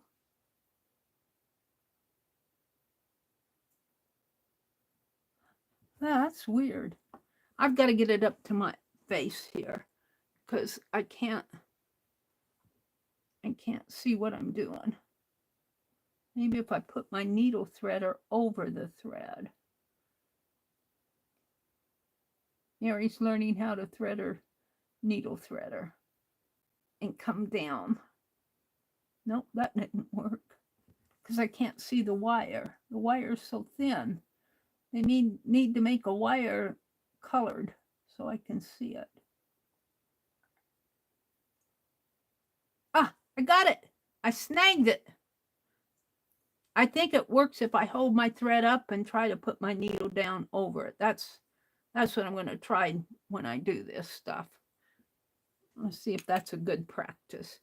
Now, let's continue on. I completely took out my stitches. We're going to get it done, though. We just got a couple more strips. I may not be done by 8 because I've got 6 minutes. I might be able to, well, I kind of wanted to show you guys, though, what I'm doing for, I want to show you at least a couple things, what I'm sending for the sale. So before 9 o'clock, I want to get those out. I've spent my whole stream on this piece of fabric.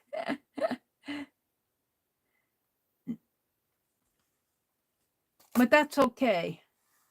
You know, if you did this in a video, you would be editing all this stuff out. And I stop to chat with you, and then I get off on my own spiel. And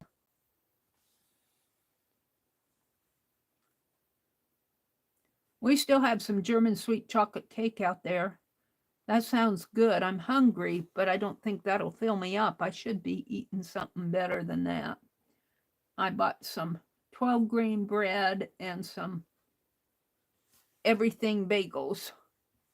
That sounds good too. Yesterday, I really stocked up on my groceries yesterday. I won't have to go grocery shopping for a month. I bought frozen vegetables, okra. I love my okra in my soup because it adds a base to it, thickens it. And I don't eat many potatoes. My brother bought the potatoes, but I bought broccoli and Brussels sprouts and celery and lettuce and peppers. I don't make my brother buy all my veggies for me because it can get kind of expensive buying all that stuff. All right, let's just make a knot here. We used to do our grocery shopping together, and you know, I'd pay him and he'd pay for it all, and I'd contribute to it. But now he goes his way and I go mine. He gets done before I do, and he goes out in the car and smokes a cigarette. So I was a long time in there yesterday, just like I am here today. All right. I'm going to trim this off a little because it's getting a little wonky here. Even this piece up here. Trim it. And I'll probably just pin it in the book. Let's trim this a little more too. If I can see it.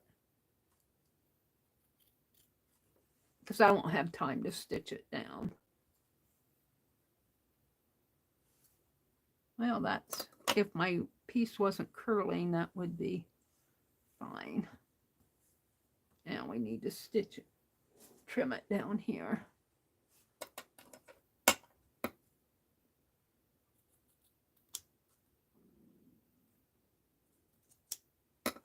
Now give it a haircut. Now I'm liking this.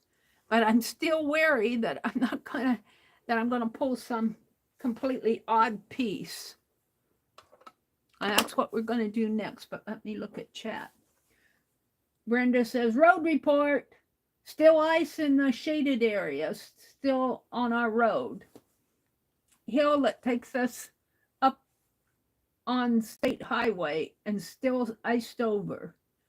Shopping experience postponed for tomorrow. No tea, Brenda. Oh, do you have coffee? Do you have hot chocolate? What did I just buy? I just about bought, we were at Menards. I needed, we like that Resolve carpet cleaner. I like it a lot to get any little stains out on our carpet. I try to keep them cleaned up. And, you know, sometimes we carry our food from the kitchen into the living room and it'll drip a little. So I try to keep that stuff cleaned up. But I needed some more Resolve, and I needed some laundry soap. Let me tell you, I spent money yesterday just on necessities. And where was I going with that thought? We were at Menards. Oh, and I wanted some licorice. You're not supposed to eat a lot of licorice. It can send your blood pressure up. But I like to have a little of it every now and then. And I wanted some licorice, red licorice. I like the red stuff. And at Menards, you can get this old mill licorice. And I really like it because I can keep it around in the package, pull a couple pieces out and wrap up the package. And it stays fresh. I like it. It doesn't get stiff and hard, and the package is reclosable. Some of those twisters and everything, you have to almost open the package to pull apart the licorice. But anyway, we went to Menards, and I happened to be walking by the coffee, and there was this French vanilla something or other. Cappuccino. French vanilla cappuccino, I think. Boy, I'll tell you, I almost bought it. I didn't. There was a lot of things I almost bought. I wanted some chocolate. I didn't buy it.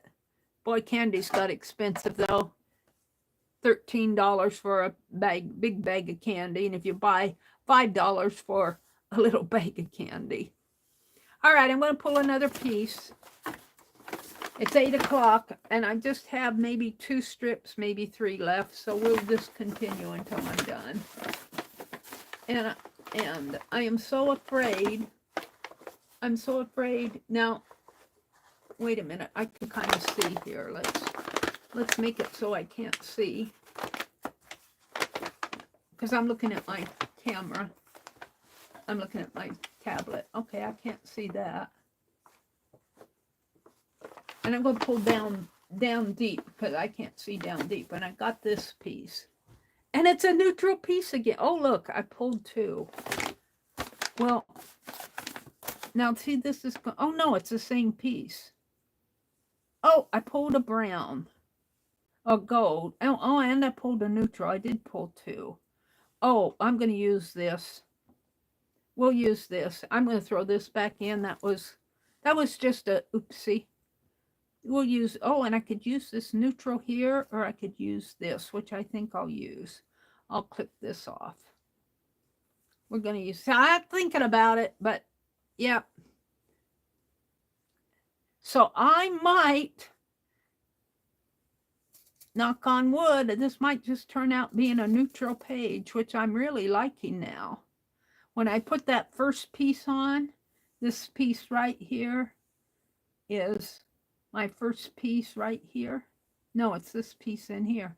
I wasn't sure I was going to like it on this yellow fabric base, but it's, so far I've been lucky in pulling neutrals, or, not bright colors. And then this piece looks like I skipped a piece, but it's actually the same fabric as the background. But you won't know that by the time I get it all covered. It'll just look like a yellow strip there. All righty. And I am going to clip this off because it's going to get in the way of my stitching. So we're going to clip it, pull the threads out of the way. What's that thread? Yeah. Those will go in the trash. And let's kind of hold it here. Becky is going to be streaming tomorrow at, hey, look, I don't want to spit it out before I have it in my head. 1 p.m. Eastern on Wednesday. And she's going to be streaming at 6:30 a.m. on Mondays. She said, please, while I have this out, today is Tuesday. Kathy Berg is on. Let's go through these. Kathy Berg is on. Kathy and Colleen. I always say Kathy Berg. It might be on Colleen's channel sometime. I don't know. Kathy Arbor comes on at 1 p.m. Eastern. Kathy Berg comes on at 10 Eastern, 9 Central, right after I sign off. She is so sweet, Kathy Berg is. Sometimes I've run over and she wouldn't go on until I was done, and I messaged him and I said, Kathy's too sweet. I said, just go. You know, I should have been off at 9 o'clock. But that didn't happen very often. I try to get off on Tuesdays and Thursdays at 9. Fridays, sometimes I go over until 10 o'clock or a quarter till 10. I think I put that on my schedule. Let's see. Today is Tuesday. Who else is on? Dusty Unicorn. And I think she comes on at 1 or 2 Pacific. I'm going to have to, I wrote down, I know it's Tuesday and Thursday, but I forgot the time. But she's Pacific time. She's out west. So 1 or 2 o'clock, I can't remember what she said. It was 1. I'm thinking it's 2 Pacific. So you just add, if you're in the mountain time zone, it would be 3. Central would be 4. East would be 5 o'clock on Tuesdays and Thursdays. Dusty, she's from Canada.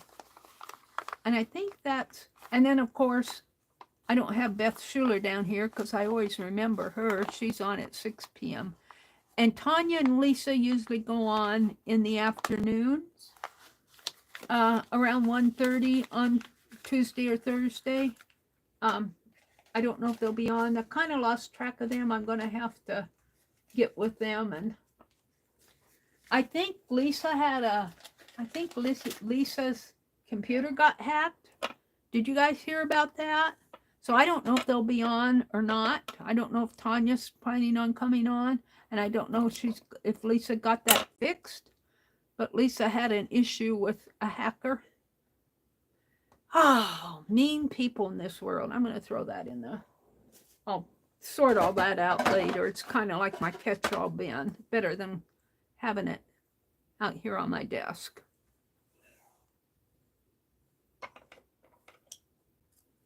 I should get a little baggie while I'm working, and a handy baggie, and put stuff like this in it. I'm not gonna throw this back in. I'm gonna keep it out because I don't want to pick it again.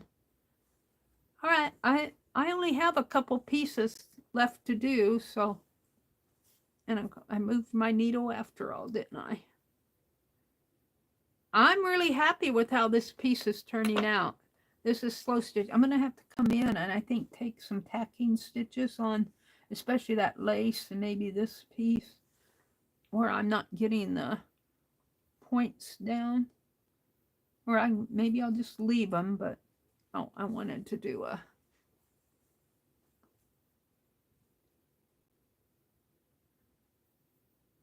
Now, I don't usually sit here and stitch during a stream, but I thought this piece was, with the running stitch, is easy enough. And it is easy enough. It's taken me almost my entire stream. And I usually don't do this. I usually move on to several things while I'm streaming. But I feel like this is such a fun thing to do. It's almost like a pick 10. It's almost like a pick 10 pulling prompts. Only K3N Cloth Tales says, use what you pull, don't cheat. She must know me. I would cheat. I don't like that one. Let's go for another one. I want a wild card. But I'm not cheating. I'm thinking a little bit about it, but I'm not cheating as far as the fabrics. But I've gotten very fortunate in that fact that I pulled pretty much neutrals here. And I am happy with how this is turning out. Very happy. I'm not saying that it's a beautiful piece, but it's pleasing me with its randomness. And that is the word that she used. Every week she tries to use a word like community. I think she's used community, balance, dark and light. So she did use the word balance, Becky. Balance between dark and light. And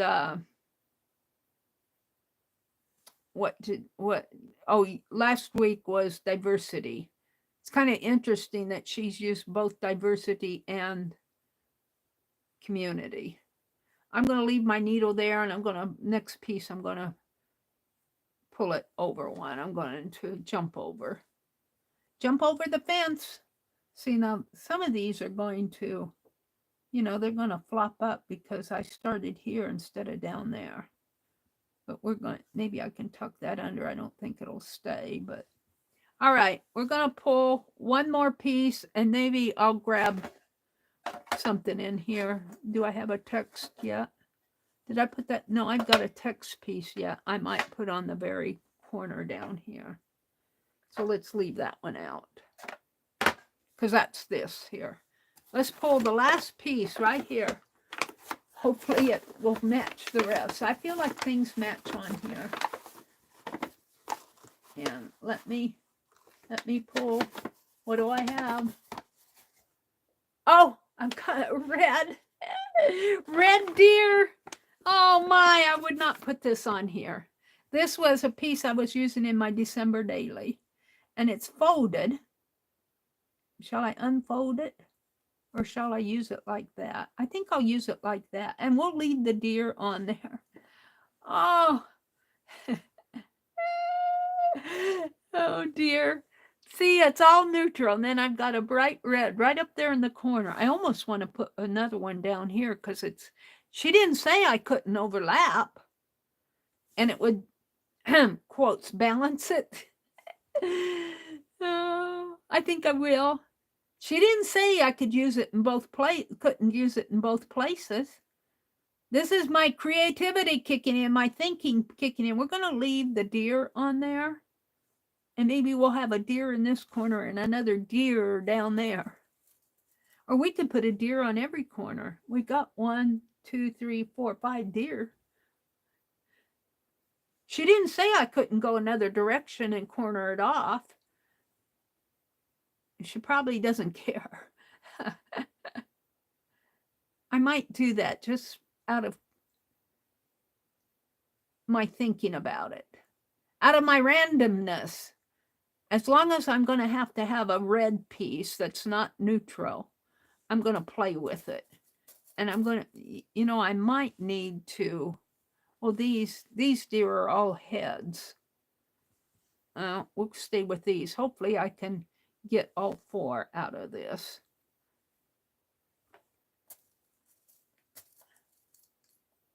Maybe not 4 down here, one have there and one there, because this is all diagonal. If I start going that way, then I've changed my flow of the fabric. And I know I'll have enough deer. So let's cut this off here. My needle's in the way.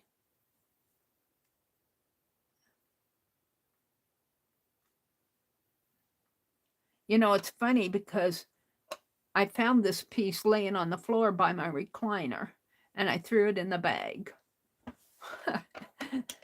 I shouldn't have done that. I guess I'll save that. Throw it in there. I threw it in the bag when I was picking up around my recliner. Where's my pen here? And throw that in there. I'm gonna pin both of these on.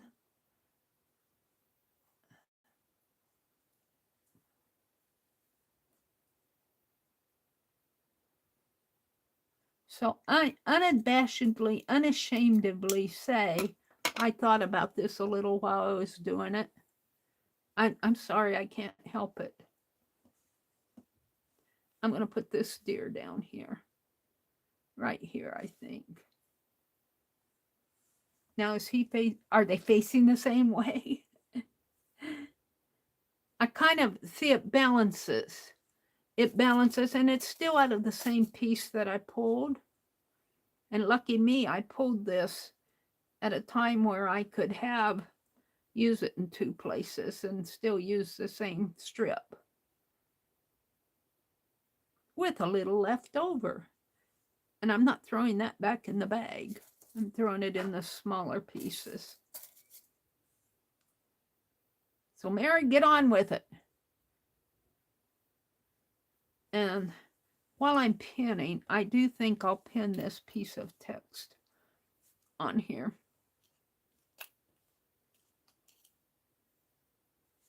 And get this all stitched. And this will just go on the corner and I'll have to snip it. We're going to put it on like that. Get another pin in there. And I'll stitch both of these with the same thread. I don't think I'll have enough for that bottom piece. Okay, let's, I guess I'll snip that when I'm done. Where's my thread? Where's my needle? Right there, Meri. You saved it. Oh, you know, did I tie that? We're going to tie this off and move it.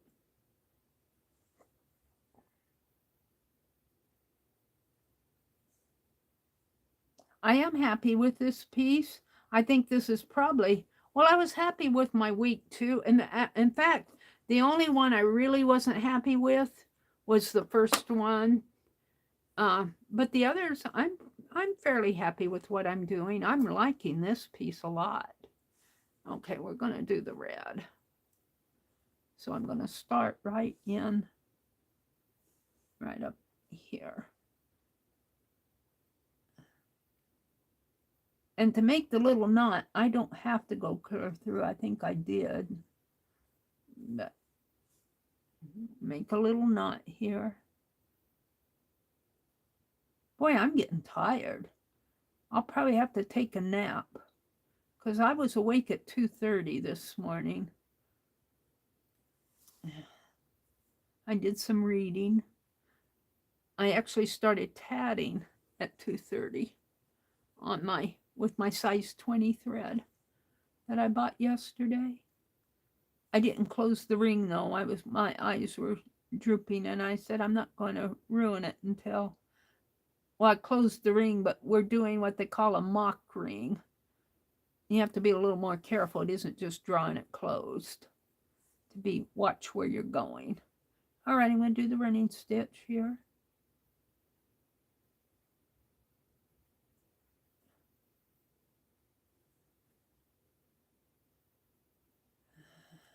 And then at 3:30, I got up and made my coffee, had my devotions, and told God good morning. I said, help me through the day, Lord.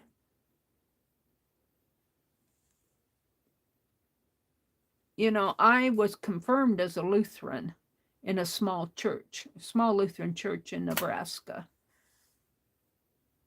And I tell you, one of the things we learned in confirmation, and one of the things that we actually had to kind of memorize, was the Nicene Creed. And, you know, I'm so glad that I was taught that, because sometimes when I have to, even sometimes when I feel uneasy about my life or about things, I'll repeat that Nicene Creed. Just and basically it's a statement of the Christian belief. And it's like I'm saying, hey, this is what I believe. And the other thing, what got me talking about that is in the services, you know, I went to confirmation, I went to church, and we always sang that verse, create in me a clean heart. And that's another thing in my life that I tell God in the morning, Lord, clean up my heart. Come in, create in me a clean heart. And I want to preach at you a little, but not preaching at you that you have to believe what I believe, but I'm kind of telling you where I am and what I've learned lately. And this morning I'm going to share my morning devotion with you, because it was in it was about the Lord's Prayer. And although it was all about, our Father, treating God as a father instead of some unknown deity out there, but that wasn't the part that I meditated on. I got to the part of lead us not into temptation. And I think sometimes, and then this is my thought, I'm not a theologian at all, but I don't think God tempts us, and I don't think he leads us into temptation. So when I say the Lord's Prayer, I kind of say, lead me out of temptation, not lead me not into temptation, because he really doesn't. The Bible says, God, we're not tempted by God. That's what the Bible says. I'd have to find the chapter and verse. And so when I get to the Lord's Prayer, I'm sorry, Jesus taught it to his disciples. And the Bible says, lead us not into temptation, but I change it. I know Jesus said it, but I say, lead me out of temptation, God. When you're being tempted, you need somebody to say, the other way. Don't do that. And that's what, see, I can save this. Isn't that cool? That's a diamond. I'll save that. So I was kind of meditating on that this morning. That was my morning devotion. I said, lead me. Well, and create in me a clean heart. That is Psalm 51. Create in me a clean heart, because mine is dirty. My heart, your heart is your thought, kind of, and your thoughts and your soul and your spirit's what you believe. You want it to be. You don't need to be perfect, but you don't want to be evil either. You want to do right. And so that's kind of when I say create in me a clean heart, that's kind of what I'm telling God. Help me make good decisions. Help me make the right decisions. And I make wrong decisions. I'm not saying I don't. That's why I need help. Help. I got one more stitch to do here. And then I don't like how some of these pull up. I might take some tacking stitches while I'm at it. What time? It's 8:22. I'll be done with this by 8:30, I promise. I am going to take some tacking stitches in here on a couple of these because I don't like how they're pulling up. Because I stitched way down here and, this part is still loose. So I have to thread my needle one more time, and I'm using red, and I'm going to overthink, and I'm not going to use a red thread. I'm going to pull out this white, and I think it's already been knotted up here. Let's put this back in the bin, because this will be our last. We'll put these back in the bin, and I'll clean that bin out. We'll put these back in the floss packet. Let's put this little strip. That could really go back in the bag. I can put these strips back in the bag now because I'm not going to pull anymore. That can go in the bin. This is base fabric. I'll be using it again. It's a tablecloth. And I need my needle. And I suppose, I think, is there more than 2 strips here? I think there are. I think there's 4. I'll never get through 4 threads through. I think there's 3. No, there's 4. So I'm going to have to open it up. Move it so I can see it on the black background. And this one's not quite as long, so it shouldn't knot up on me. There's 1.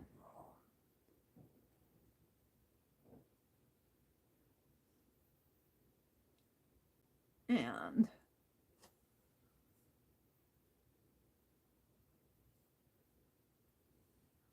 come on.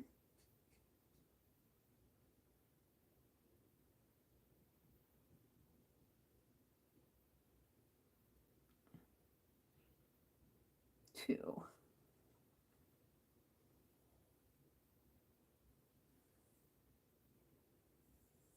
And we'll throw that back in the bag. in the can, the ort port. Wherever you put your snippets and your snippets of thread, they call them orts, O-R-T-S.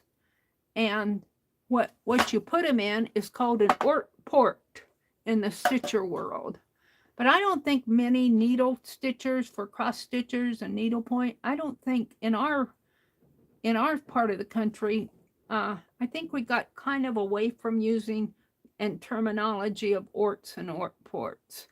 And I was so happy to hear K3N use that word. I'm going to tell her so. I haven't had a chance to comment on her video. But she's used that word ort several times now. And I'm going to say, yay. Thank you for using the word ort. We used to call them snippets, and we used to save them all. We used to save even the tiny ones and put them in those transparent Christmas bulbs, and they kind of remind you of what pieces you did during the year. It kind of was a fun little project to do, but we've got away from that. I've got away from it, but I think a lot of us have.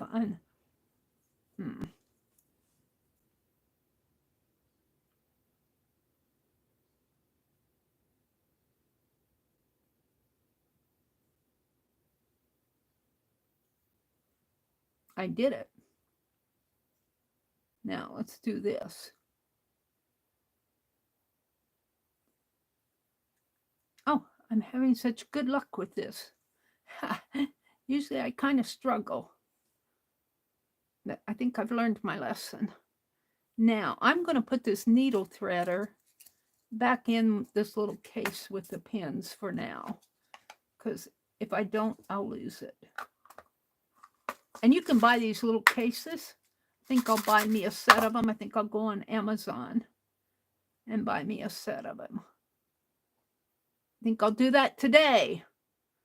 So in case any of you are out there saying, I'll buy these for Meri and send them to her, don't do that. I know I say, several times I've said what I've needed or what I want, and somebody sends it to me. I'm going to tell you, don't do that.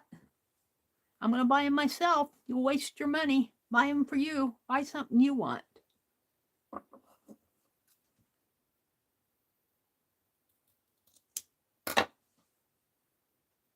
I'm going to wait to snip that because it's a couple layers thick.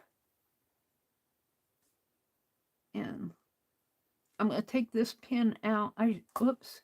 Well, we're going to give Penelope these pins because I don't want to open that case again. Penelope, she says, I'll turn my back to you.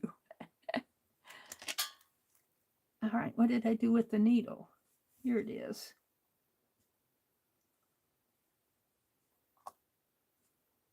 Last piece going on. And then I'm going to show you, it's almost 8:30. I got 3 minutes to do this. Well, but it won't take me long to show you what I'm going to show you.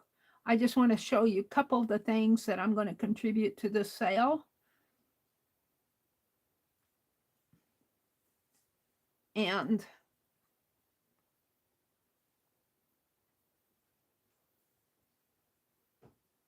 I need to get them packaged up today. But I'm going to have to take a nap after my stream because I'm running out of steam. I'm running out of steam. I was up at 2:30 and it's 8:30, so that's 6 hours. And we had a big day yesterday, all that shopping. Where's you out when you're old?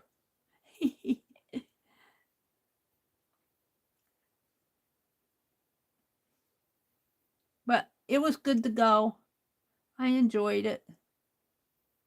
I wanted to go to the thrift store. I'm going to skip let's see, I'll pull my needle back a little.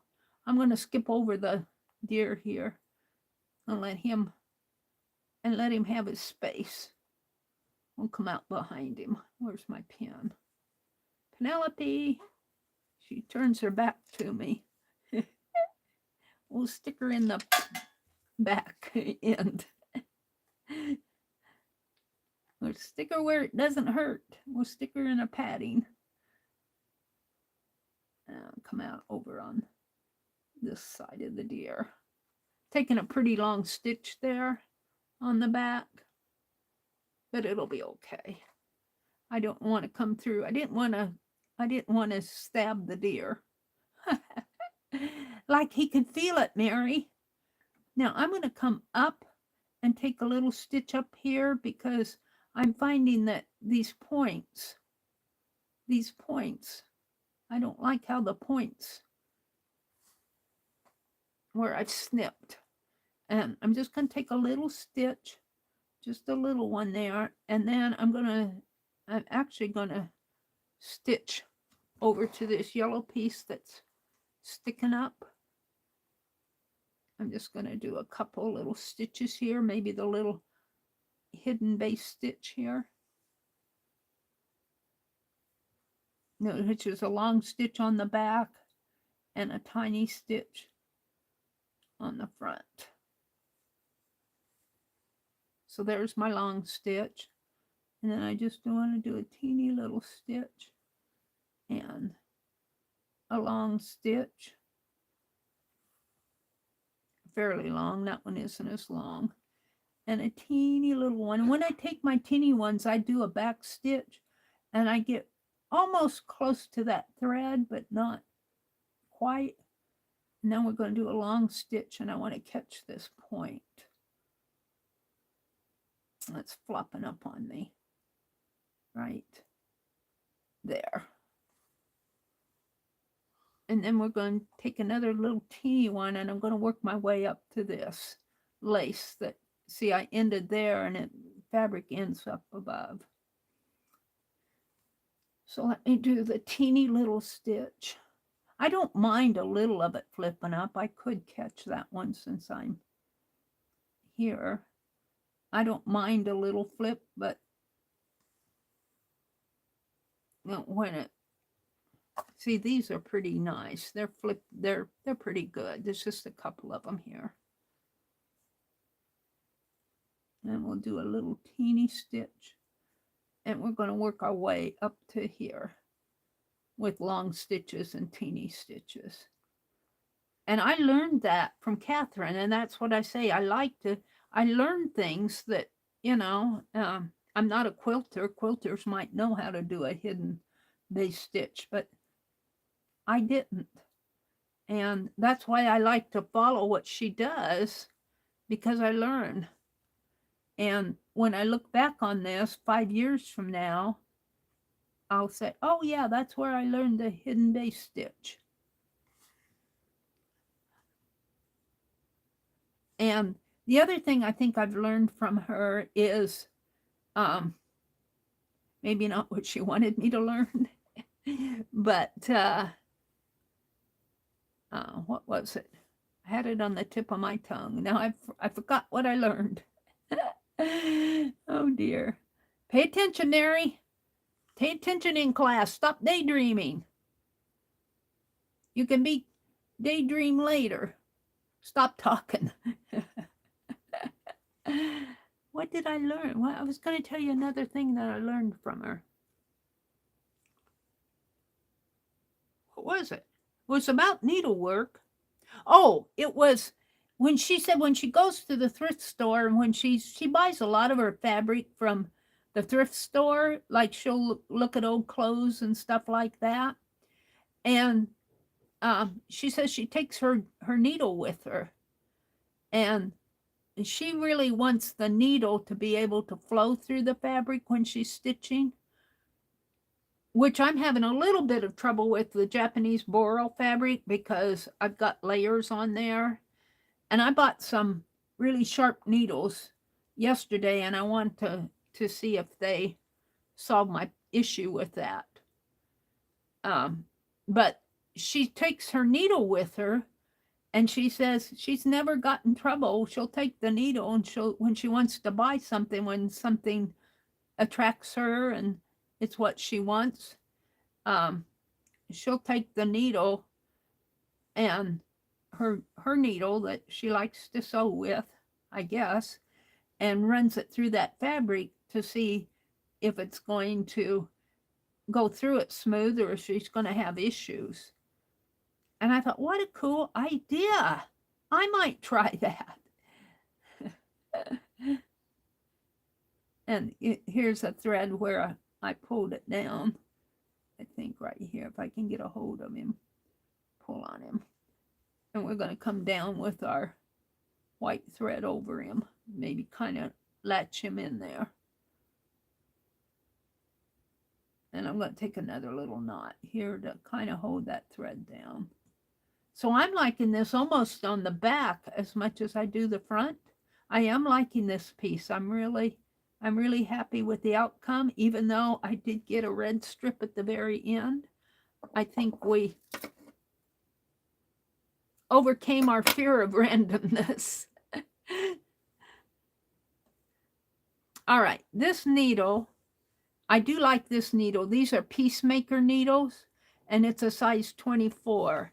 And it seems to go through the cotton. It does not go through that denim so well. I need a sharper needle for that. But I bought a pack of those, and I'm going to look for more. You have to get them off of Amazon or at a regular needle store. You can't get them at Walmart, Peacemaker needles that I know of. All right, we're going to clip this red piece off, and we're going to call it done. I'm very happy. I'm very happy with the outcome.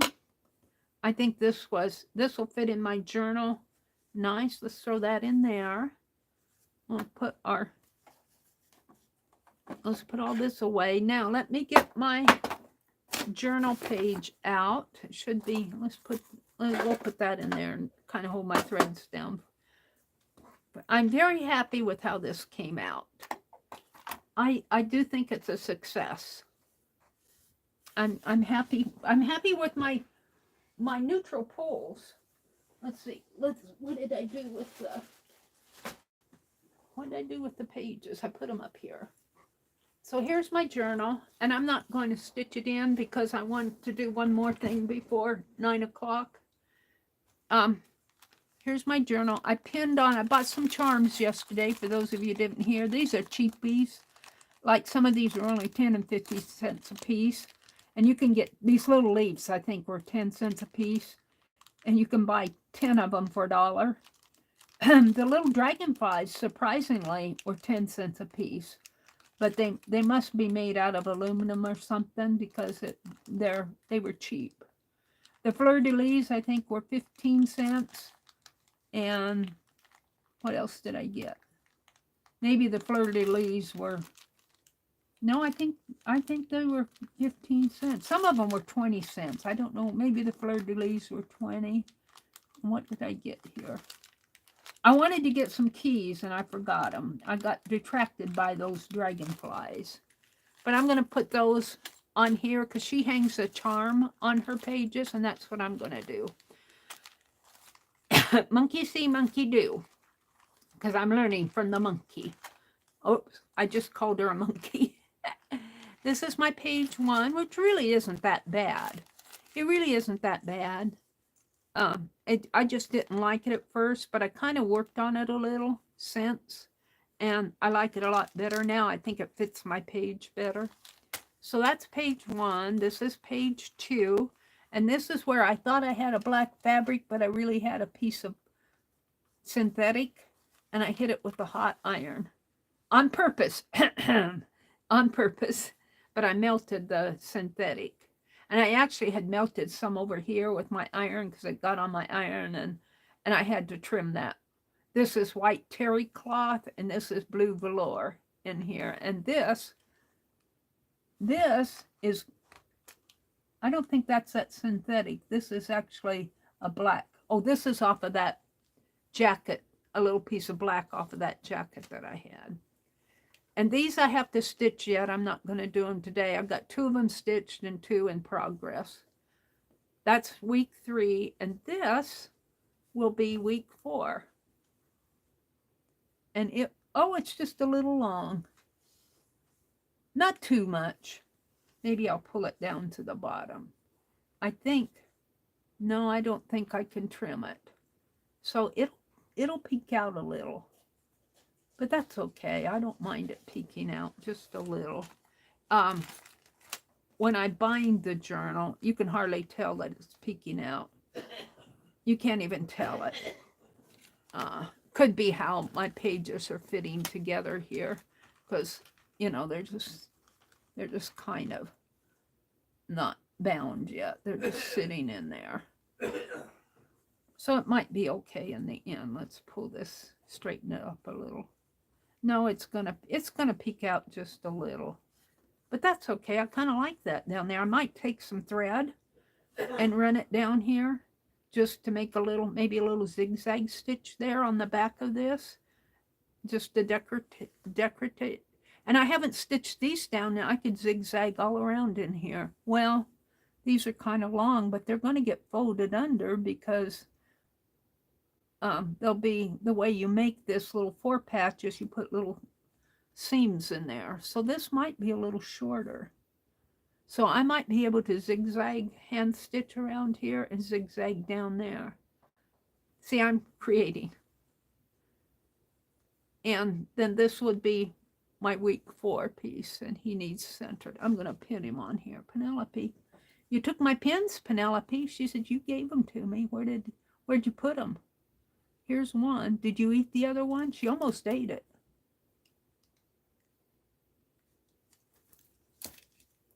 It's a little one, and so it was sinking down. She was swallowing it. I grabbed it before she digested it. So let's put this in here. And I'll have to remember not to give her these little pins, because they'll fall down into her tummy, and I'll never see them again until I change her outfit.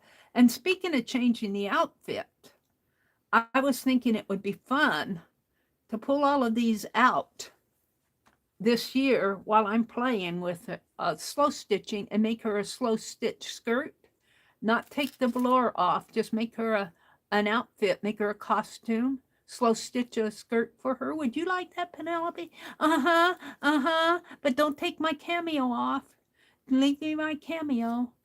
And we could even, I glued her hat on her head. That's pretty permanent, but we could give her a scarf, a slow stitch scarf, or some sort of a pretty scarf. We could dress her up. We could dress her up. She says, yes, I'm tired of this velour. All right. So there we go. It's 22, and I have just enough time to show you what I'm going to do. I'm going to put these. No, I'm not going to put them in there. I'm going to keep these around. I'm not going to take them back in my recliner because I noticed that K3N uses a lot of strips in her work. She uses patches too, but I've noticed that she uses a lot. See, she used strips there, and she used little strips when she did her 4 patch, and well, she used a patch, kind of patch in there. I'm messing this up because it's, and these were kind of patches too, little blocks, not patches, but they're not strips either. But I noticed that she uses a lot of strips. She was showing I think it was a log cabin quilt that she did for her son when he was age 9, I think she said. And he picked all the colors out for it. All right, let me put this away. And I want to show you where I'm going here. If I can put my hands on it. I can. It's right here. One of the things, well, two, I'll show you both of them. We'll close with this. I found some more fabric of this cloth fabric. And this was half price. And this is a half yard. And it's what? I think it's about 22 inches wide and a half yard. Look at that. Salvage. Can you see that? I love this stuff. I love the numbers. So this is I'm going to put a yard of lace with this. I might use both the wide lace and the little lace like I did for the giveaway. And this will be one. And the same thing here. I'll have 2 of those. I don't know what I'm going to charge for them. The fabric, each piece only cost me $3. And the lace is, I got those big rolls for like $15. So a yard of that would be, my goodness, pennies. So I don't think I'll charge much for this, or I'm not going to charge at all. I'm going to suggest to Shelley what I think it's worth. And then because I don't know if she's going to do auctions or if she's going to, my thought is she'll offer them as A and B. And you know, because they do that a lot. So that's going. Then a while ago, a long while ago, you guys might remember this. I did these doodle dolls. Now I saved out one for Becky because I did one special for Becky and I haven't sent it to her yet. But most of the people that I gave these away to aren't even around me anymore. And I have no qualms about regifting these to, even though I did have a giveaway, or I didn't have a giveaway on these. People that participated in my doll stream, I was going to send one to each of the ones who supported my doll project at that time. But most of those people aren't even around, not everybody, but most of them aren't even around me anymore that I've said, okay, you can have this one. And I really didn't. I can only think of a couple people like Becky and, well, I don't want to say the other person because I don't want to cause any hard feelings. But I'm going to go ahead and give these away, have them sell them. Now this one, these two have arms, and I dipped them in gold paint. I don't know if you can see. I dipped the hands in gold paint. I think that's so fun. And then the heads, the faces are off that Tim Holtz fabric. Wait, something's falling here. What's falling? I thought I was dropping a piece of fabric. It might have already fallen. I got this sack of fabric out that I'm using for Becky's fabric cover. But I dipped the hands in gold paint, and see they got buttons, and I'm going to leave this long. If anybody buys it, they can snip it to their. These are called doodle dolls. You just take, it's got some, this is not thread because I've had them in that sack. It catches on the threads. This is not a thread with a button. It's just a thread that got caught in. It might be down from down here. But they're called doodle dolls. And you use scraps of fabric to make these. And how I make them, I make a little triangle first. And the hardest part of doing these is the arms, because you make these little seams and you stuff them. And I stitched each one on separately. And as I stitched it on, I would take what I gathered up here and wrap it around. I had already stitched the head, stuffed and stitched the head on, the arms going after the head. And you wrap it around the neck to form the neck. And then you come out and stitch this side. And that's how I put those on. But these two have arms. This one, poor little lady, does not have arms. But it's okay for doodle dolls. If you actually look up doodle dolls, or they're also called dot dolls, I think, because the lady who started doing this originally, her name was Dorothy, and they called them dot dolls. I call them doodle dolls because you use scraps of fabric, and you use charms that you have around, broken jewelry. Here's a rose. Here's a piece of lace. The faces came off of Tim Holtz fabric. This is a rose button. And she doesn't have arms. And not all doodle dolls have arms. But these two, when I price these, I'm going to price them just a teeny bit higher, and this one a little bit less. But I'm going to put lace with each one of them. So, and then I think the other thing I'm going to do, I don't have it out, so I can't show you, but I think I'm going to get out my big wallpaper book and trim out some wallpaper pages and make some wallpaper packs. And I'll try to be very generous. I'll have to fold the wallpaper but that generally happens anyway. And I'll try to be very generous with the packs because those wallpaper books were free, and most of them are either uh, I have some that are floral, but most of them are geometric, which really doesn't appeal to me. I'm not a modern. I like the Victorian shabby chic distress stuff, and ultra modern geometric really doesn't appeal to me, just my own style. So I'm happy in giving that stuff away. I need to get it, it needs to move on. So those are some of the things that I'm going to contribute to the sale. I have a few more things, but I'll have to get those together. That's my goal. That's what I want to accomplish. I unpinned that message. I had a message pinned. What do you hope to accomplish today? Well, that's what I hope to accomplish today, is to get this sent off. And I am going to price them, but I'm not going to say this is exactly what they're worth. I'm going to let Shelley decide what she wants to sell them and how she wants to sell them.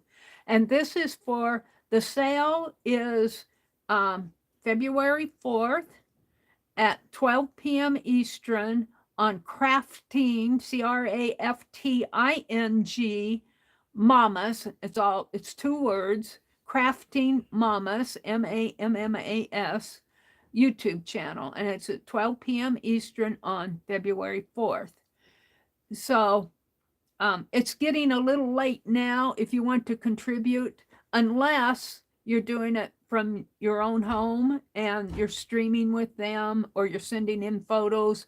Get with Shelley at Crafting Mamas or Malia at Lovely Malia. They can fill you in if you still think you have something you want to contribute to the sale. They'll tell you the best way to get it there.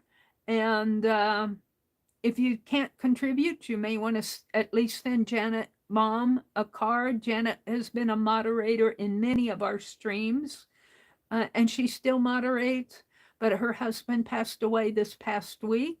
So we're supporting her and telling her how much we love her, and how much we care for her. So and this is to help her pay any costs that she's incurring. 100% of the proceeds. And let me tell you, this is an effort by the art community, and each of us contributes what we can, like I'm contributing what I can. And, but a big, huge thanks goes out to Shelley and Malia for putting this together. I'm not a part of organizing it. I just happen to be invited by the group, and I like to share these things out. So there's that. And don't forget, I still got a few more minutes to chatter. On February 7th, Raul and Jasper are having not a live stream, video premiere hop on Valentine's zines. It's a collab. So what you do, you can fill up to 3 time slots, and a premiere is where you create the video and upload it and set it as a premiere, and then when it goes public at the time that you set it for, then you can enter the chat room and chat with whoever's watching it. It's a video that you can sit and watch with whoever comes in. So I'm going to be doing 3 zines. I know what I'm doing for 2 of them. The third one I'm going to have to think about a little bit more. But that's what I'm going to be working on in the next week or so. So there's my spiel there. Don't forget, today is Tuesday. Kathy Berg comes on. Oh, Stacy Catitude comes on. Kathy Berg and Colleen. Kathy Arbor. I'm not going to give the times. I'm just saying their names. Kathy Arbor. I don't know if Lisa and Tanya are going to be on. I haven't seen anything. They may or may not. What else? Oh, Beth Schuler and Dusty Unicorn. Those are the people that I have in my head that are streaming today. So watch for them if you happen to be around. If you go into one of the streams, be sure to like, comment, share, subscribe. Yeah, that old saying. So let me look at chat. I've got 4 minutes. No, I got 6 minutes to refresh my chat and catch up with what you guys are saying out there. Say goodbye to you. Oh, and Kimberly's been, I love you, Kimberly. At the end of all the streams, she drops links to people that are coming up today. I so much appreciate that, Kimberly. She's dropped a link to, wait, I can't see because my glasses are slide. I don't know who the last 2 links are for. Wait, let me get this closer to my head.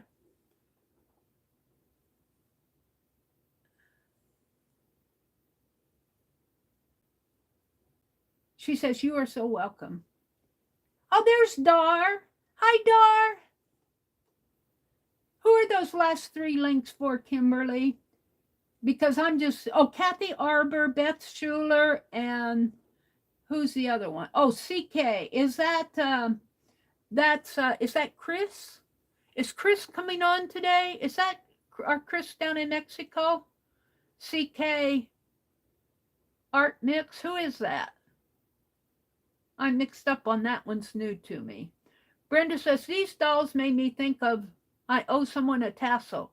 Well, I owe someone a tassel too. And I found it the other day and it's almost done. Do not worry about that. Do not worry about that. It's, if you don't get it done, I'm good. Oh, it's Colleen. Thank you. It's Colleen. So it's going to be on Colleen's channel instead of Kathy's. Oops, I dropped the Santa Claus. We don't want to lose Sharon's Santa Claus. I keep promising Sharon I'm going to send her that Santa Claus.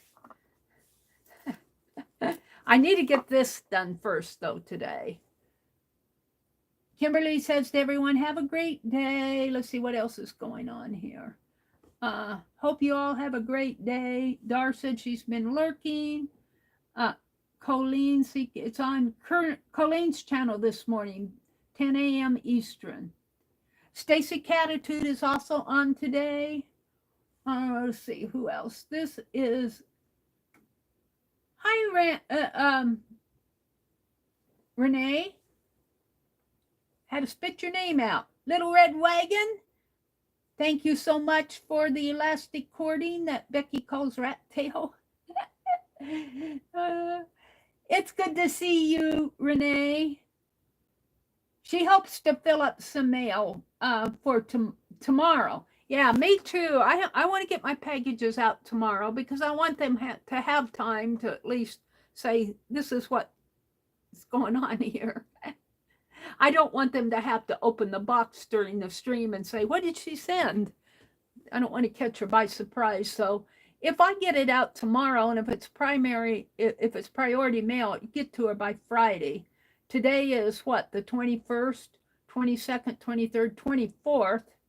That gives her 7 days in January and at least 3 days in February. That gives her 10 days to sort through things. So, and if you're interested, if you're out there and interested in contributing something, please get with Shelly at Crafting Mamas or Lovely Malia. Even if you can't mail it, you may be able to still have it sold at the auction, and then you send it to whoever the winner is.